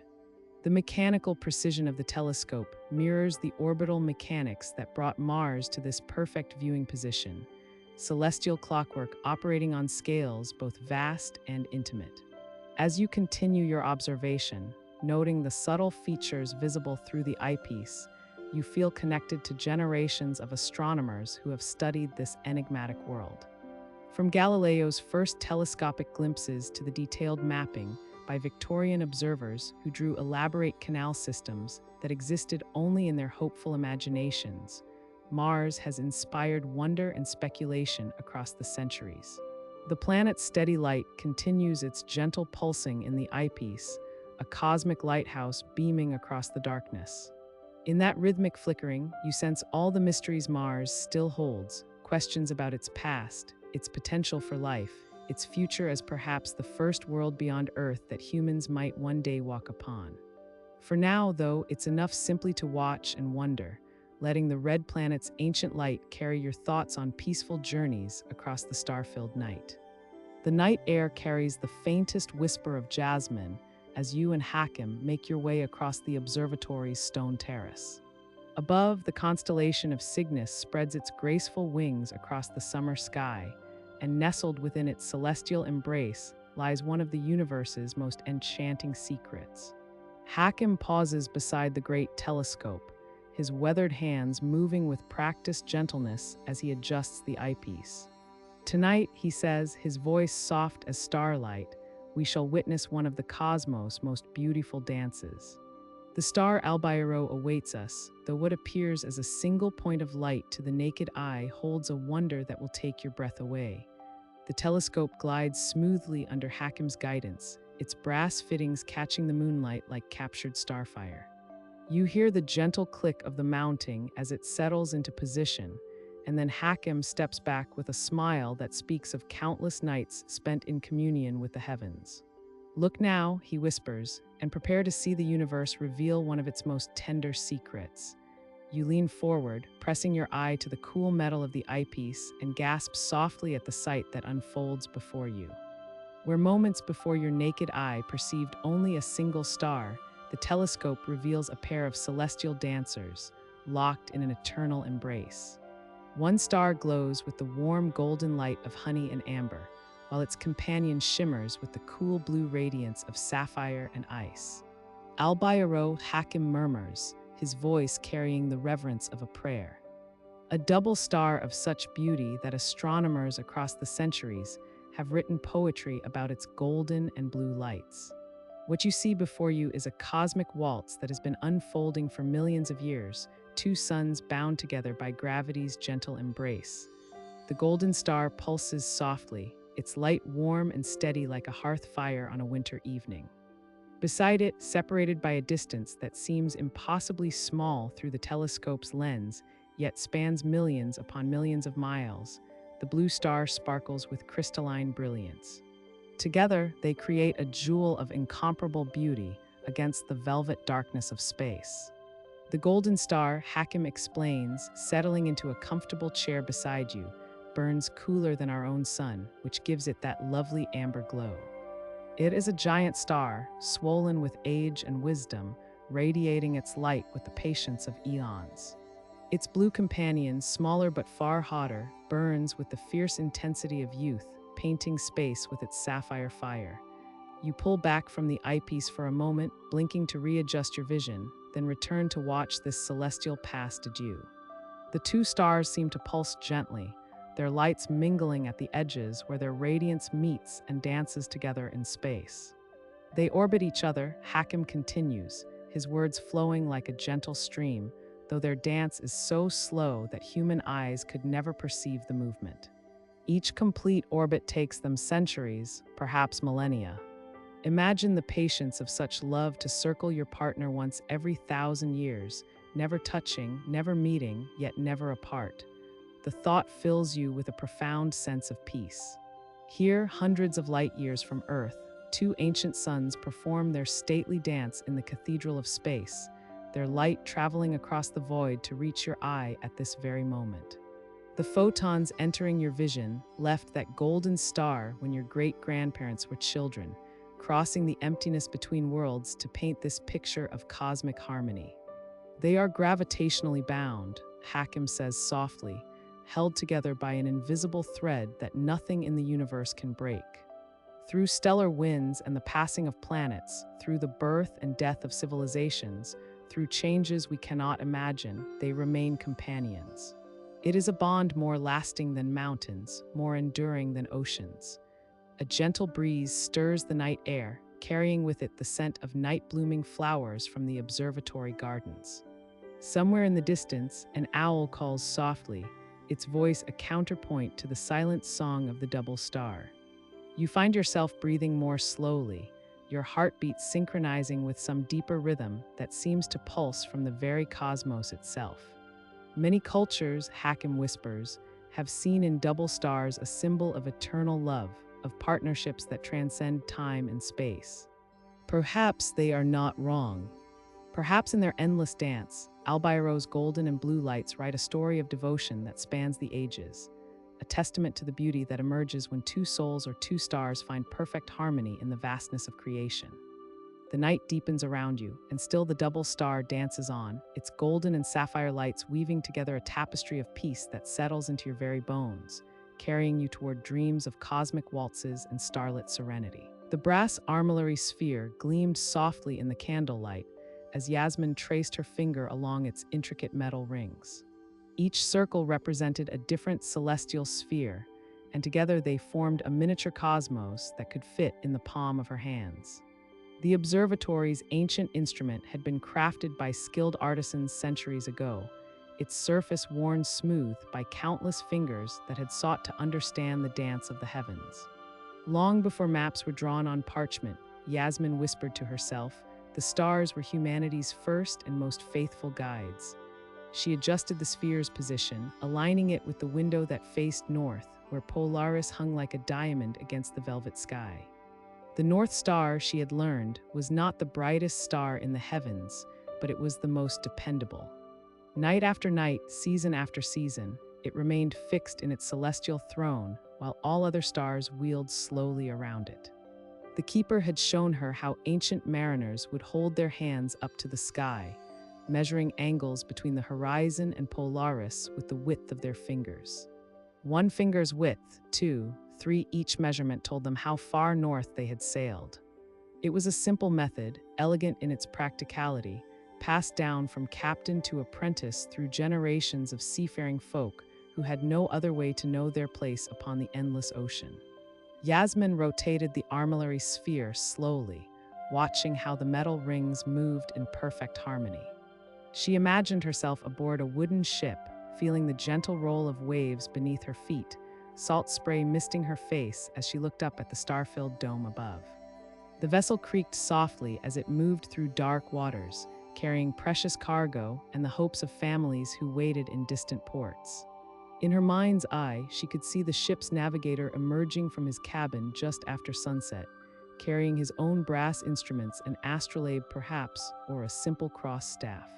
He would find his position on the deck where he could see both the horizon and the stars clearly, then begin his nightly ritual of reading the celestial map spread across the heavens.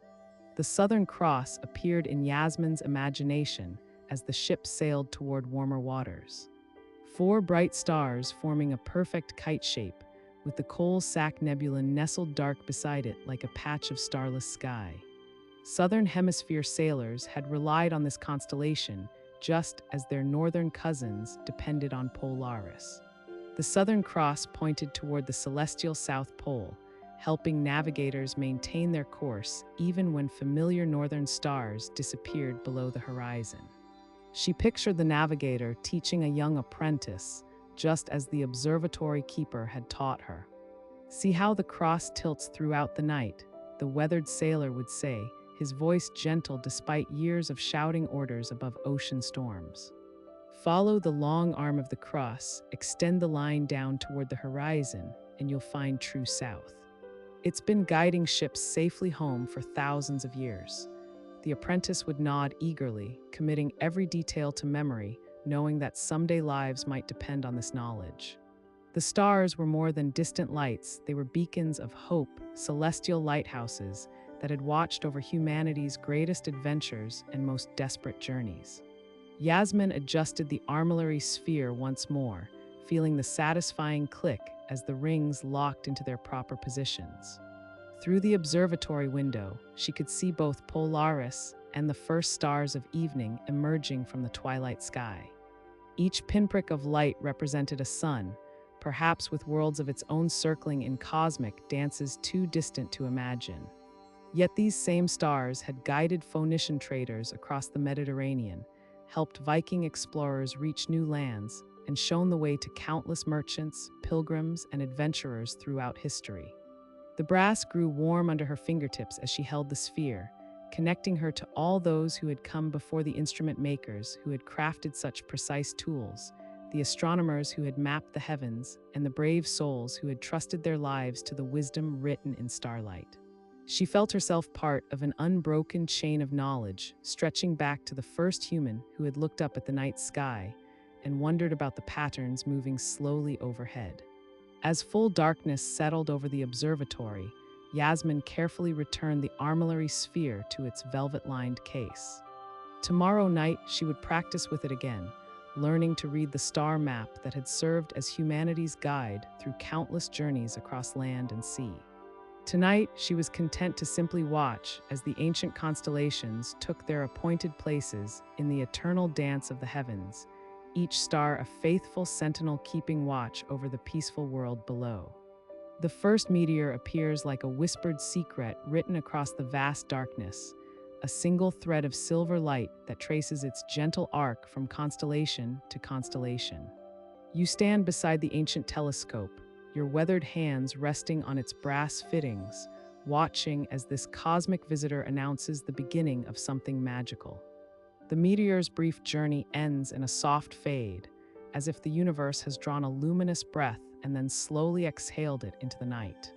Within moments, another follows, and then another, each one a grain of ancient stardust no larger than a pebble, entering Earth's protective embrace with such grace that their destruction becomes pure poetry.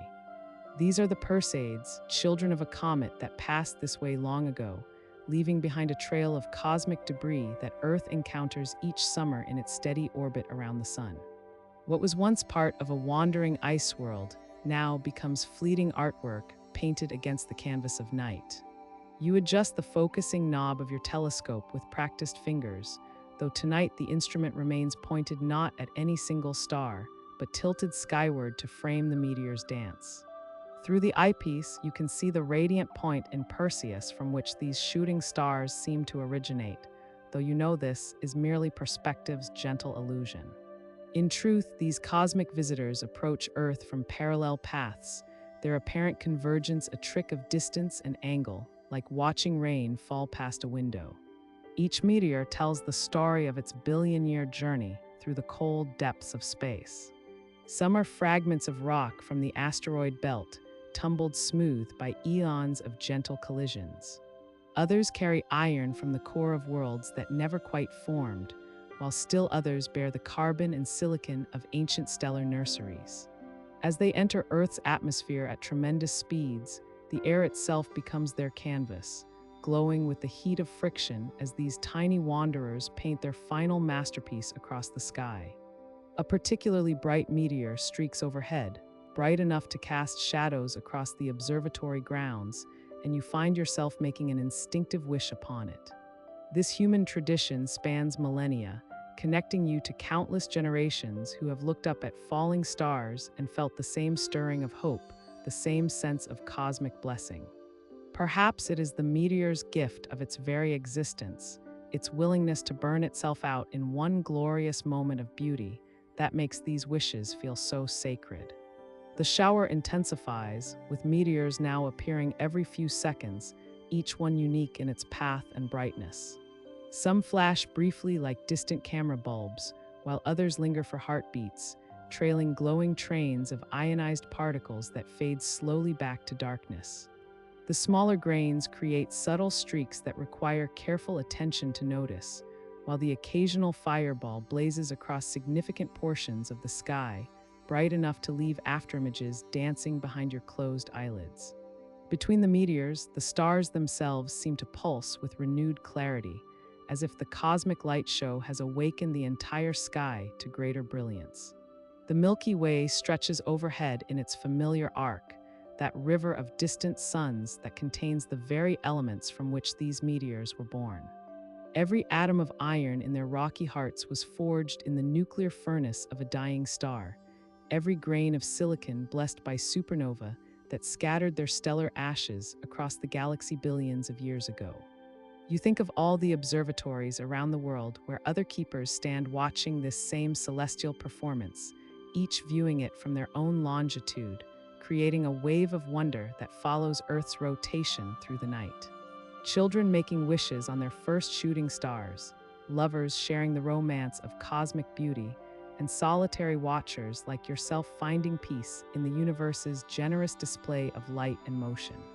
As the meteor shower reaches its gentle crescendo, with dozens of shooting stars visible each minute, you realize that you are witnessing one of the universe's most accessible gifts. No telescope is required, no special knowledge needed, only the willingness to look up and be present for this cosmic celebration. Each meteor's brief existence serves as a reminder of the beauty that can emerge from endings, the way something can shine brightest in its final moments.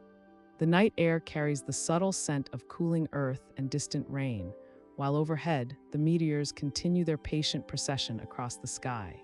Some burn white hot, others glow with hints of green or orange depending on their mineral composition, each one a unique signature written in light against the darkness. You remain standing in the cool night air, feeling profoundly connected to the vast universe that surrounds your small observatory, grateful to be witness to this ancient dance between earth and sky, between the wandering debris of comets and our planet's protective atmosphere. The meteor's gift is not just their beauty, but their reminder that we are all part of this same cosmic story, all made of the same stellar materials that now paint such gentle fire across the night. The late evening air carries a crisp coolness as you step onto the observatory's circular platform, your footsteps creating the softest whisper against the weathered stone. Above you, the dome has been rolled back completely, revealing the vast tapestry of night that stretches endlessly in all directions. Tonight, your celestial companion rises with particular grace, the crescent moon, hanging like a delicate silver ornament against the deep velvet of space. You settle into the familiar worn leather chair beside the great telescope, its brass fittings gleaming softly in the moonlight. The instrument stands ready, its lens cap already removed, waiting patiently for your gentle guidance. As you adjust the eyepiece with practiced movements, your fingers trace the smooth metal surfaces that have grown warm from the day's sun, but now cool slowly in the night air. The first glimpse through the telescope takes your breath away, as it always does. The crescent moon fills your vision, no longer a distant silver coin, but a world of remarkable detail and ancient beauty. The terminator line, that gentle boundary between lunar day and night, creates a landscape of dramatic shadows and brilliant highlights across the moon's surface. Here, in this peaceful moment, you are witnessing the eternal dance of light and darkness that has played across the lunar surface for billions of years. Your eye follows the familiar patterns of the moon's face, those dark areas that early astronomers mistakenly called seas. Mare Tranquillitatis spreads before you like a smooth, dark lake of ancient volcanic glass, its surface peppered with the subtle scars of countless impacts. The Sea of Serenity stretches nearby, its name perfectly capturing the profound calm that seems to emanate from this celestial companion. These are not seas of water, but seas of time itself, frozen in basaltic rock and preserved for eternity. As you gently adjust the telescope's focus, the moon's mountains come into sharp relief. The Apennine Range rises majestically along the edge of Mare Imbrium, their peaks catching the low-angled sunlight and casting long, soft shadows across the lunar plains. Each mountain tells a story of the violent birth of our solar system, when massive asteroids and comets carved these features during the ancient bombardment that shaped all the inner worlds. The craters reveal themselves like flowers opening in slow motion as your eyes adapt to the telescope's magnification. Copernicus, with its magnificent ray system, spreads bright streaks of ejected material across hundreds of kilometers of lunar surface. The rays catch the earthshine, that gentle glow reflected from our own planet, creating a subtle illumination that bathes the entire moon in the softest silver light. You pause to appreciate Tycho crater in the southern highlands, its sharp rim and central peak testament to a relatively recent cosmic collision. The The crater's youth shows in its crisp definition and the brilliant rays that extend far beyond its walls. Through the telescope's eye, you can almost sense the tremendous forces that created this feature. Yet here in the quiet of the observatory, surrounded by the gentle ticking of instruments and the whisper of night breezes, even such violent origins feel peaceful and distant. The moon's libration, its gentle rocking motion as seen from Earth, slowly reveals features normally hidden along the lunar limb. Tonight, you catch glimpses of Mare Orientale, the eastern sea, its multiple rings creating a subtle pattern like ripples frozen in stone. This ancient impact basin, one of the moon's youngest large craters, demonstrates the incredible power of cosmic collisions while somehow maintaining an aura of serene beauty. As the evening progresses, you notice how the moon's light transforms the observatory around you. The brass instruments gleam with a soft luminescence, and the stone platform seems to glow with an inner light. The charts and books scattered across the nearby table take on a mystical quality, their pages silvered by lunar radiance. Even the telescope itself appears almost alive in this ethereal illumination, as if it were as much a creature of the night as the celestial bodies it reveals. The temperature has dropped pleasantly, and you pull a soft wool blanket around your shoulders, settling deeper into observation. The moon continues its stately progression across the sky, each moment revealing new details as the angle of illumination shifts almost imperceptibly. Rills, ancient lava channels, become visible as hair-thin shadows. Crater chains align like pearls on an invisible string. The gentle chaos of the lunar highlands reveals itself as a beautiful tapestry of overlapping impacts, each telling its part of the 4 billion-year story written in stone and shadow. In this peaceful communion with our nearest celestial neighbor, time seems to slow and expand. The moon's phases mark humanity's oldest calendar, connecting you to countless generations who have gazed upward with wonder. Here in the quiet sanctuary of the observatory, bathed in gentle moonlight and surrounded by the tools of discovery, you continue this ancient tradition of watching, learning, and finding peace among the stars. The night air carries a different quality tonight, crisp and still, as if the atmosphere itself has settled into perfect clarity for what lies ahead. You adjust the counterweights on the great refractor telescope, its brass fittings gleaming softly in the dim red light of the observatory.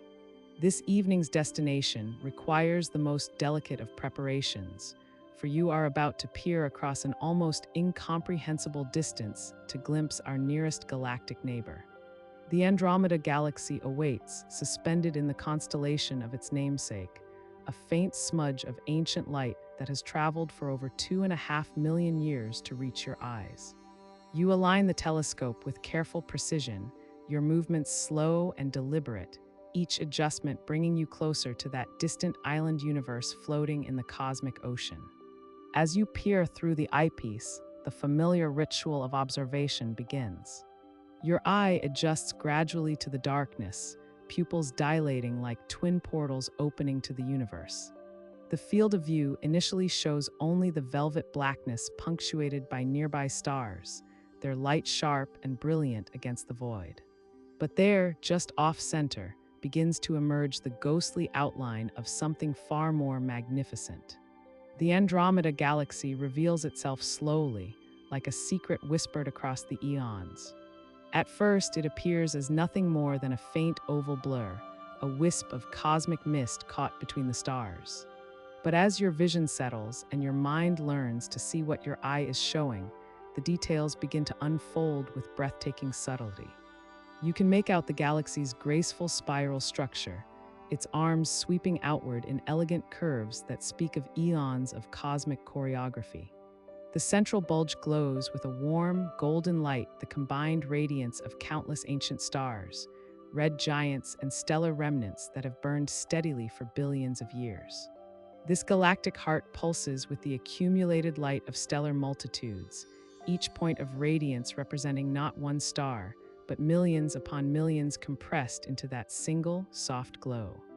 The spiral arms extend like gentle brushstrokes across the cosmic canvas, traced in the blue-white light of younger, more energetic stars. These stellar nurseries burn with the fire of recent birth, their brilliance marking the ongoing process of creation that has continued unabated since the galaxy's formation. Dust lanes weave between the spiral arms like dark rivers, silhouettes where new stars wait to be born from the collapse of molecular clouds. As you observe, the profound scale of what you're seeing settles into your consciousness like a slowly deepening meditation. This faint smudge of light contains over 1 trillion stars more stars than there are grains of sand on all the beaches of Earth. Each point of light you cannot quite resolve represents an entire solar system, perhaps worlds where other observers might be looking back across the void toward our own Milky Way. The galaxy's light carries with it the story of deep time. The photons entering your eye began their journey when our ancestors were learning to use the first stone tools, when the continents held different shapes, when species we can barely imagine roamed the Earth. This ancient light bridges not just space, but time itself, connecting you to a cosmic past that predates human civilization. You lean back from the eyepiece for a moment, allowing your eye to rest while contemplating the magnificent clockwork of gravity and motion that keeps this galactic behemoth intact. Andromeda spins in its stately rotation, each star following its ordained path around the galactic center, a dance that takes hundreds of millions of years to complete. The entire structure moves through space at tremendous velocity, yet from your terrestrial perspective, it appears frozen in time, a monument to cosmic patience. Returning to the telescope, you notice how the galaxy's edges fade gradually into the darkness, no sharp boundary marking where Andromeda ends and empty space begins. Instead, it dissolves into the cosmic background like watercolor on wet paper, its outermost regions populated by ancient globular clusters and wandering stars that trace the galaxy's true, invisible extent.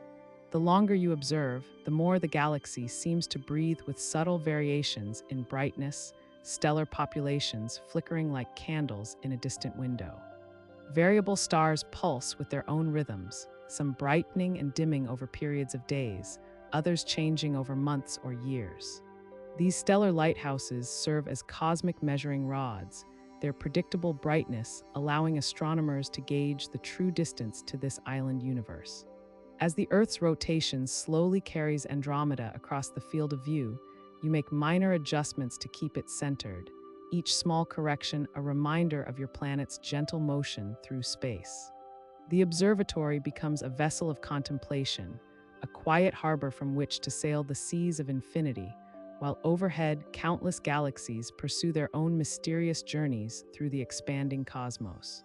In the peaceful darkness, surrounded by the soft mechanical whispers of the telescope's tracking mechanism, you continue your vigil with this ancient light, this cosmic neighbor that appears so fragile yet contains the birth and death of countless suns. As the first pale threads of dawn begin to weave themselves across the eastern horizon, you settle deeper into the worn stone seat beside Hakim.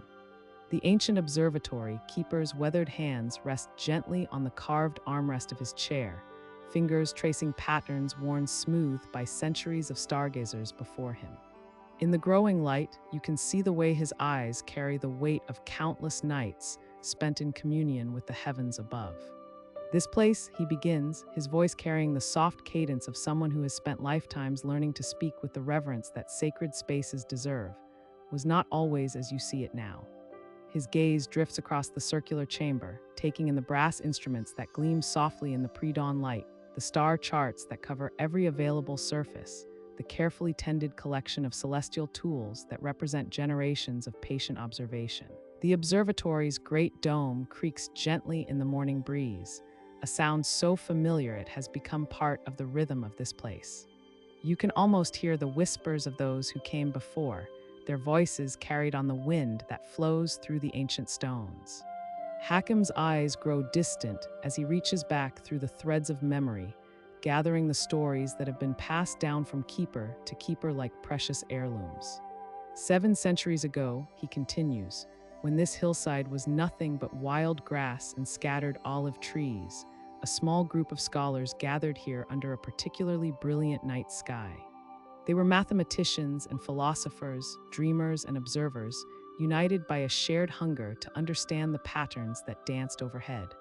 His voice grows warm with affection for these long-departed figures, as if their presence still lingers in the very air around you. The first stone was laid on a night when Venus hung like a pearl against the darkening sky.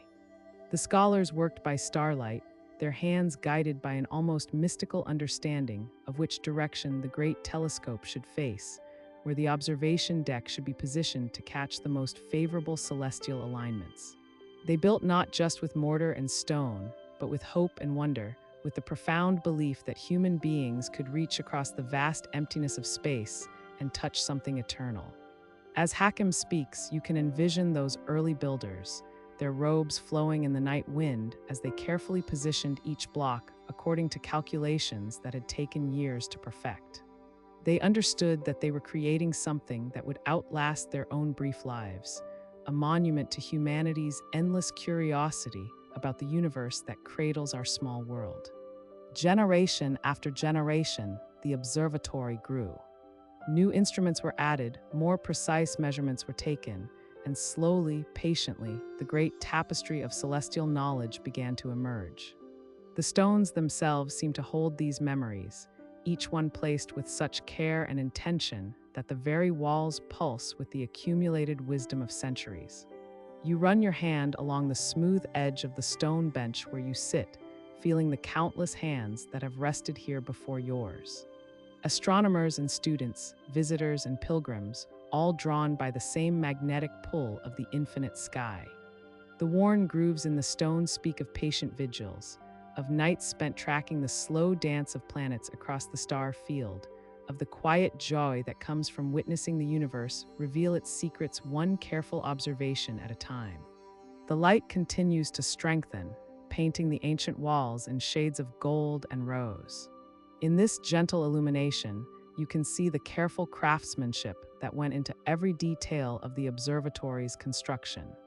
The way the windows are positioned to frame specific constellations, the precise angles of the observation platforms, the ingenious system of mirrors and lenses that allows starlight to be captured and studied with remarkable clarity. Each keeper, Hakim says softly, has added something to this place. Not just new tools or expanded chambers, but a deeper understanding of our relationship with the cosmos above. His words carry the weight of tradition, of responsibility passed down through generations like a sacred trust. You feel the profound honor of being here, of joining, even briefly, this ancient lineage of sky watchers. The morning birds begin their gentle chorus, their songs weaving through the observatory's chambers like a natural benediction. The stars are fading now, giving way to the soft light of day, but their presence remains woven into the very fabric of this place. As you sit in the growing dawn, surrounded by centuries of accumulated wisdom and wonder, you understand that the observatory's true treasures are not its instruments or charts, but the dreams and dedication of all those who have gazed upward from this sacred hilltop, reaching toward infinity with patient, open hearts.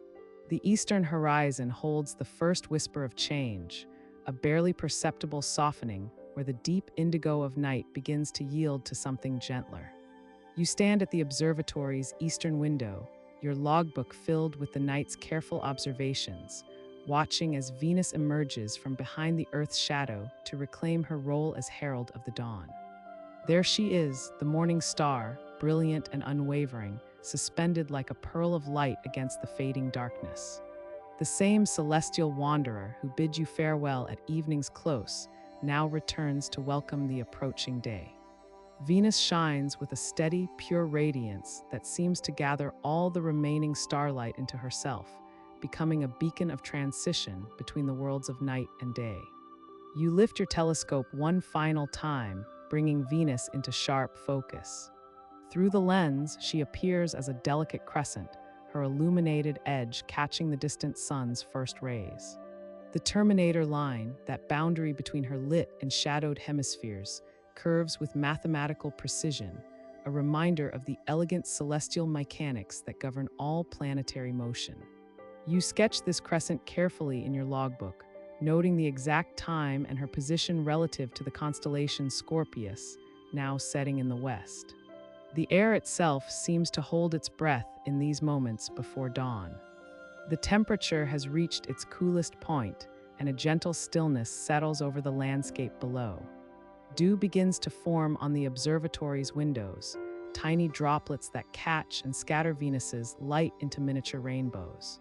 You pause in your observations to wipe the lens clean, each motion deliberate and reverent, as if handling sacred instruments. Around Venus, the brightest stars still hold their positions, Sirius maintaining his vigil in the southwest, Arcturus beginning his descent in the west. But their light seems somehow softer now, less insistent.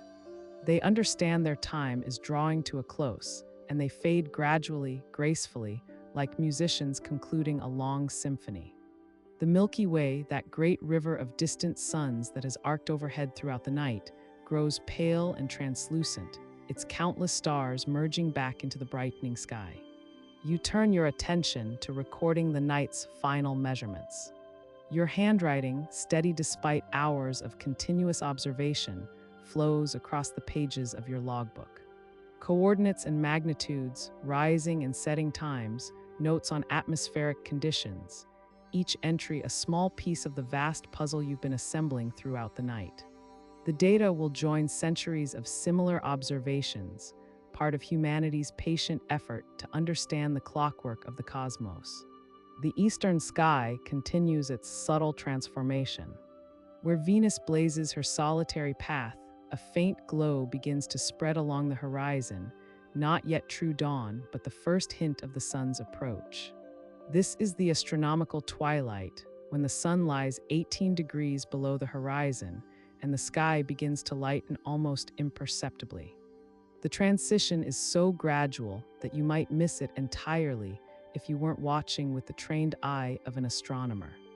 One by one, the fainter stars begin their daily disappearance. First, the fourth magnitude stars, those barely visible to the naked eye, fade into the growing light. Then the third magnitude stars follow, and gradually the second magnitude ones. It's a process of celestial choreography, each star knowing precisely when to take its bow and exit the stage, leaving the spotlight to the sun and his loyal herald, Venus. You close your logbook gently, the night's work complete. The leather cover is warm from your hands, and the pages hold the story of your journey through the hours of darkness. From Venus's evening appearance to her morning return, you have traced the slow rotation of the Earth, measured the stately procession of the stars, and added your small contribution to the great catalog of human knowledge about the universe. The morning star pulses once more in the growing light, a final acknowledgement between observer and observed. Soon, she too will fade as the sun's brilliant presence overwhelms her reflected radiance. But for now, in these precious moments of transition, Venus reigns supreme in the lightening sky, a bridge between night and day, between the mystery of the stars and the familiar warmth of the sun. You begin the careful process of securing the telescope and organizing your instruments, each action performed with the quiet satisfaction that comes from a night well spent in contemplation of the cosmos. The stars may be fading, but their light continues its journey across space, carrying with it the promise that they will return again when darkness falls, ready to share once more their ancient stories with anyone patient enough to listen and careful enough to record their celestial tales. The eastern horizon holds its breath, a delicate canvas awaiting the sun's first gentle brushstrokes. Hakim stands at the observatory's eastern window, his weathered hands wrapped around a warm cup of mint tea, steam rising like incense into the pre-dawn stillness. The sky transforms slowly, almost imperceptibly, from deep indigo to the softest shade of lavender, as if someone were adding drops of cream to dark water, watching the colors bloom and merge. Yasmin moves quietly beside him, her movements fluid and reverent in the sacred hour before sunrise. Together, they have spent the night among the stars, their telescopes trained on distant galaxies and nebulae, their notebooks filled with careful observations and sketches of cosmic wonders. Now, as the celestial theater prepares to change its backdrop, they begin the gentle ritual of preparing their instruments for rest. The great telescope, their faithful companion through countless nights of stellar exploration, stands silhouetted against the brightening sky like an ancient monument to human curiosity. Hakim approaches it with the tenderness of a parent tucking a child into bed. His fingers trace the smooth brass fittings, still cool from the night air, checking each adjustment knob and focusing mechanism with practiced care. Yasmin carefully closes her observation journal, the pages filled with precise drawings of Saturn's rings and detailed notes about Jupiter's dancing moons. The leather cover, worn soft by years of use, bears the faint impressions of countless nights spent recording the sky's secrets. She places it reverently in its wooden case, alongside her collection of specialized lenses and filters, each one wrapped in soft velvet to protect its delicate surface. The eastern peaks begin to catch the first whispers of golden light, their snow-capped summits glowing like distant beacons. The sky continues its slow transformation, painting itself in layers of rose and amber, each hue melting seamlessly into the next. The last brave stars, those final guardians of the night, fade gracefully into the growing brightness, not defeated but simply stepping aside to make room for the sun's grand entrance. Hakim begins the careful process of covering the telescope's primary mirror, a ritual as important as any religious ceremony. The pristine glass surface, which has gathered starlight from across the universe throughout the night, must be protected from dust and moisture. He unfolds the soft cloth cover with deliberate slowness, his movements betraying none of the urgency that daylight might suggest. This is not a time for haste, but for gratitude and gentle closure. The observatory itself seems to exhale with contentment, its stone walls and wooden floors creaking softly as they settle into the warming air.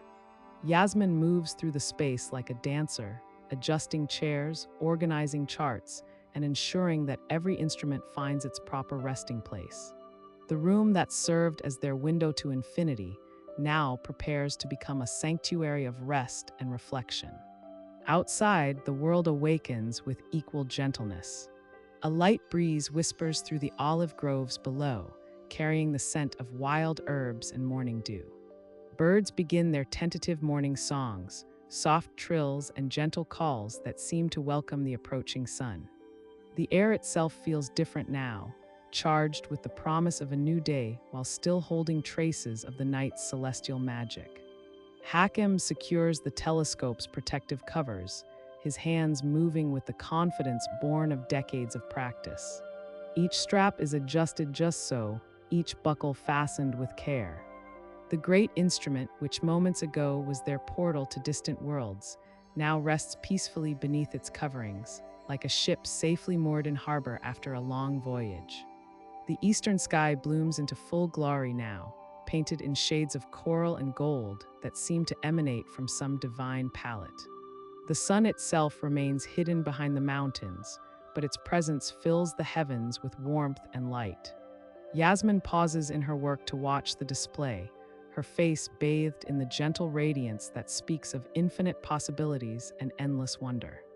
Together, they perform the final acts of their nightly ritual. Windows are closed against the warming air. Observation logs are filed away in their proper places. Charts are rolled and stored with loving care. Each action is performed with the same attention to detail that marked their celestial observations, understanding that the instruments that reveal the universe's secrets deserve nothing less than perfect care. As the sun finally crests the distant peaks, sending shafts of golden light across the observatory floor, Hakim and Yasmin stand together in peaceful satisfaction. The night's journey among the stars has ended, but the memories of cosmic beauty they have gathered will sustain them until darkness returns and calls them once again to their vigil among the infinite heavens above. The first light of dawn filters gently through the tall windows of the observatory's study chamber, casting long golden rectangles across the worn wooden floor.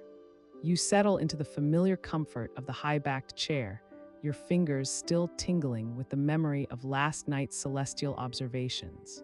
The great telescope stands silent now in the adjacent dome, its brass fittings gleaming softly in the morning light, but the wonder of what you witnessed among the stars continues to warm your spirit. Before you, on the polished oak table, a simple breakfast awaits. The bread, baked fresh yesterday in the village below, releases wisps of steam as you break it open, revealing the soft, pale crumb within. The crust crackles pleasantly beneath your fingers, and you spread it generously with creamy cheese from the mountain goats that graze on the slopes surrounding your observatory. The cheese is mild and cooling, with just a hint of the wild herbs the animals favor. You drizzle golden honey over it all, watching as the amber liquid catches the morning light and flows in slow, deliberate streams across the pale surface. Each bite brings comfort and sustenance, grounding you after a night spent traveling through distant galaxies in your mind.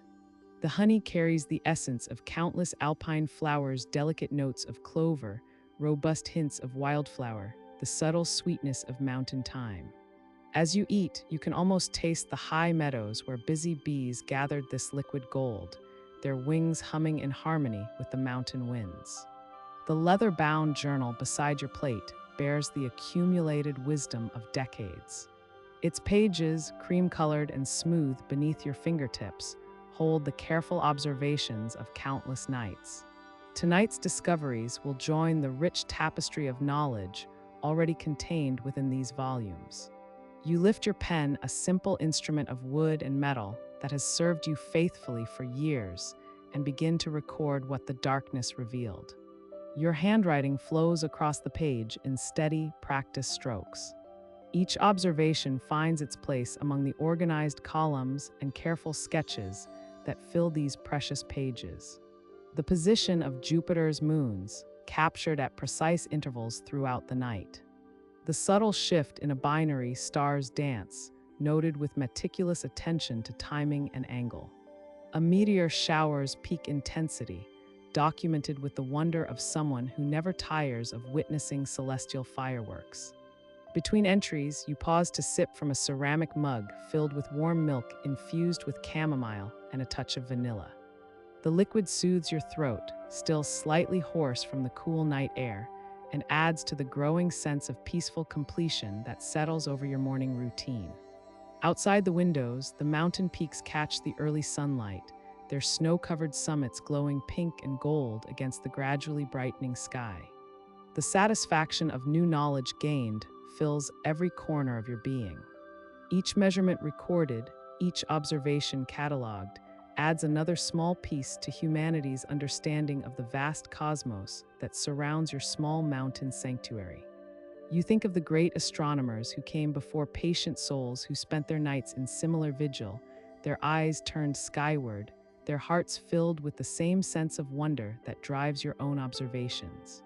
Your journal joins dozens of others on the nearby shelf, each volume a testament to the steady accumulation of wisdom that defines your calling.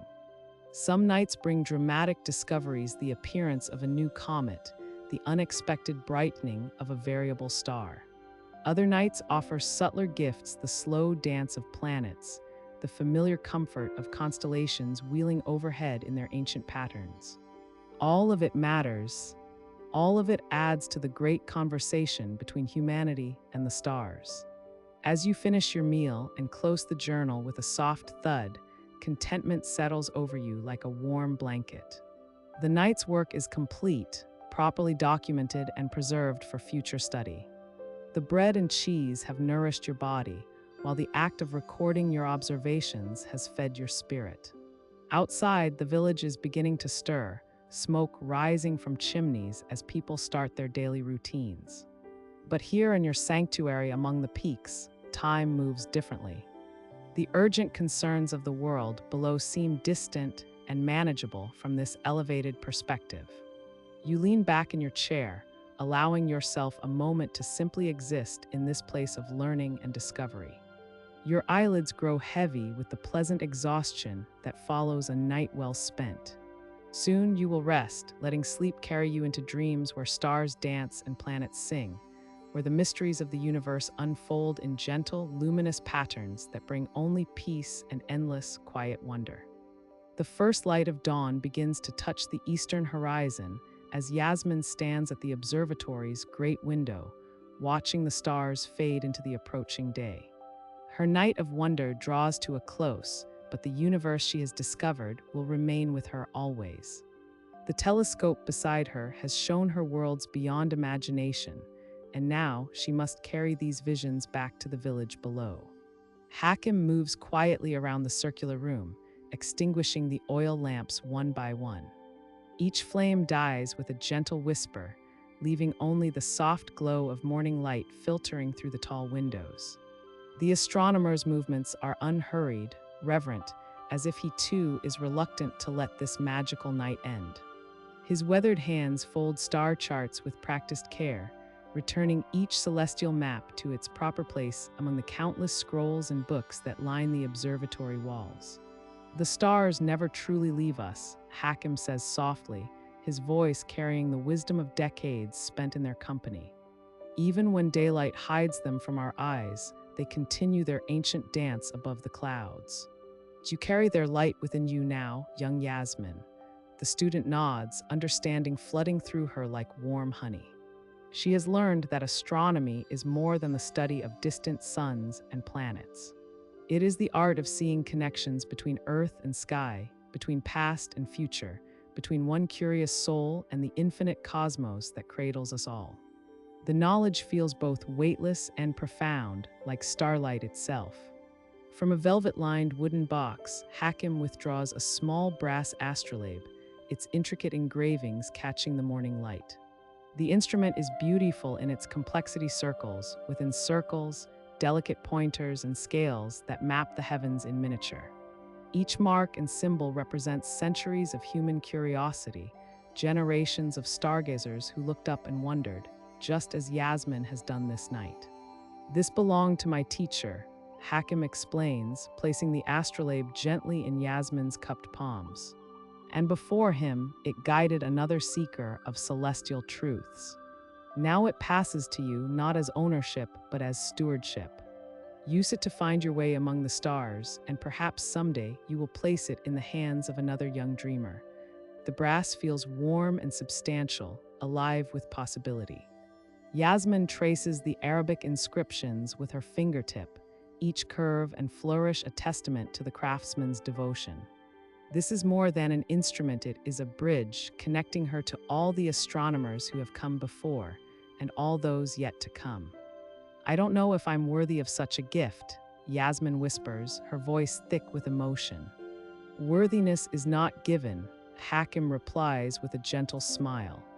"It is earned through curiosity, patience, and the willingness to share wonder with others.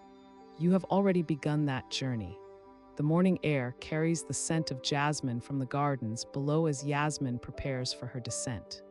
The village is waking. She can see thin ribbons of smoke rising from cooking fires, hear the distant call of roosters greeting the dawn. Soon, the marketplace will fill with voices and laughter, the ordinary magic of human community beginning another day. But Yasmin is no longer the same person who climbed these stone steps in the darkness. She carries within her the memory of Saturn's rings, the knowledge of constellation stories, the profound peace that comes from understanding one's place in the cosmic tapestry. The village below is still her home, but her perspective has expanded to embrace the universe itself. "I will return," she promises, and Hakim nods knowingly. The best teachers understand that true learning creates an unquenchable thirst for more knowledge. Yasmin will come back to the observatory again and again, bringing questions and discoveries, sharing her growing understanding with others who seek the stars. As she begins her journey down the winding path, the astrolabe secure in her traveling pouch, Yasmin already imagines the conversations to come. She will tell the baker about the birth of stars in distant nebulae. She will share with the children the stories written in constellations. She will plant seeds of wonder that may someday bloom into new astronomers, new observers, new keepers of celestial wisdom. The sun climbs higher, painting the sky in soft pastels of pink and gold. The night of stars is ending, but its gifts will endure. In her heart, Yasmin carries the infinite cosmos, ready to share its beauty with anyone who has the courage to look up and wonder at the magnificent mystery that surrounds us all. The first blush of dawn paints the eastern horizon in shades of rose and gold, as Hakim closes the great dome of the observatory with practiced care.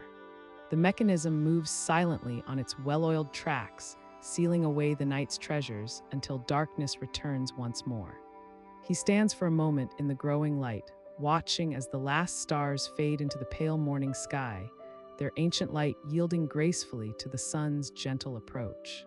His weathered hands move methodically across the telescope's surface, covering the precious lenses with soft protective cloth.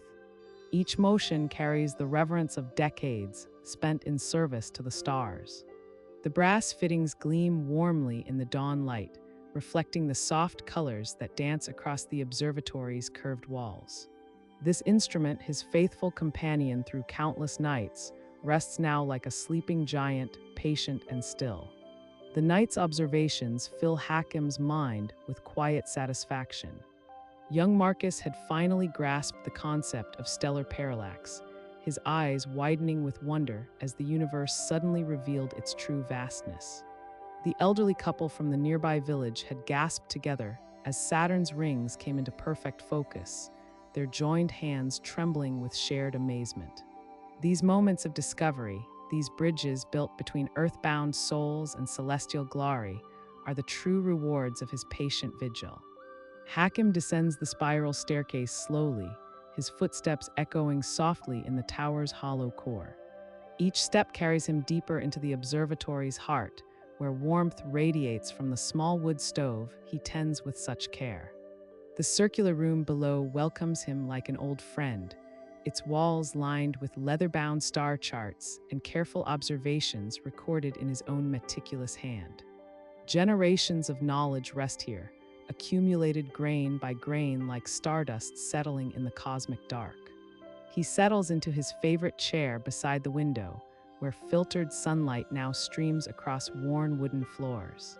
A simple breakfast awaits him, fresh bread from the village baker, honey gathered from hives that hum contentedly in the observatory's garden, and tea that steams gently in the morning air. The bread tears softly between his fingers, its crust crackling with warmth, while honey flows like liquid amber across its surface. Through the window, the world awakens in gentle stages. Mist rises from the valley below, curling upward in lazy spirals that catch and scatter the early light. Birds call from the ancient oak trees that surround the observatory, their songs weaving together in harmonious morning chorus. A red squirrel darts along a branch outside his window, pausing to regard him with bright, curious eyes before continuing its morning adventures. The tea warms his hands through the ceramic cup, its herbal fragrance rising with the steam. Chamomile and lavender, carefully cultivated in his small garden, bring peace to both body and spirit. As he sips slowly, Hakim's thoughts drift across the night's celestial observations. The great nebula in Orion had shown particularly fine detail through the crisp autumn air. Jupiter's dancing moons had performed their eternal ballet with clockwork precision. The double star Albireo had split beautifully in the telescope's eyepiece, revealing its golden and sapphire components to his delighted visitors. The observatory itself seems to breathe around him, its ancient stones settling with small, contented sounds. Built by hands long returned to dust, maintained by generations of dedicated watchers, it stands as testament to humanity's endless fascination with the heavens above. Each stone holds memories of countless nights spent in wonder. Each timber beam has supported the weight of accumulated wisdom. Hakim's eyelids grow heavy as the morning sun climbs higher, warming the room with gentle persistence. The chair embraces him with familiar comfort, worn smooth by years of use. His breathing deepens and slows, matching the peaceful rhythm of the waking world outside. The star charts on the walls seem to blur and shift, constellations dancing in his drowsy vision like old friends bidding him farewell until evening returns. As sleep begins to claim him, Hakim smiles softly at the thought of the night to come. The stars will wheel overhead in their patient courses, waiting for darkness to reveal their glory once more. The telescope stands ready for another evening's observations, its mirrors polished, its mechanisms prepared for the delicate work of gathering ancient light. Visitors will climb the winding path to his door, bringing their questions and wonder, their eagerness to touch the infinite. The eternal watch continues, as it has for countless generations before and will for countless more to come. The universe unfolds its mysteries with infinite patience, revealing its secrets to those who seek with quiet hearts and wondering eyes. In this peaceful moment between night and day, between one observation and the next, all is well in the cosmos, and Hakim rests content in his role as guardian of the stars.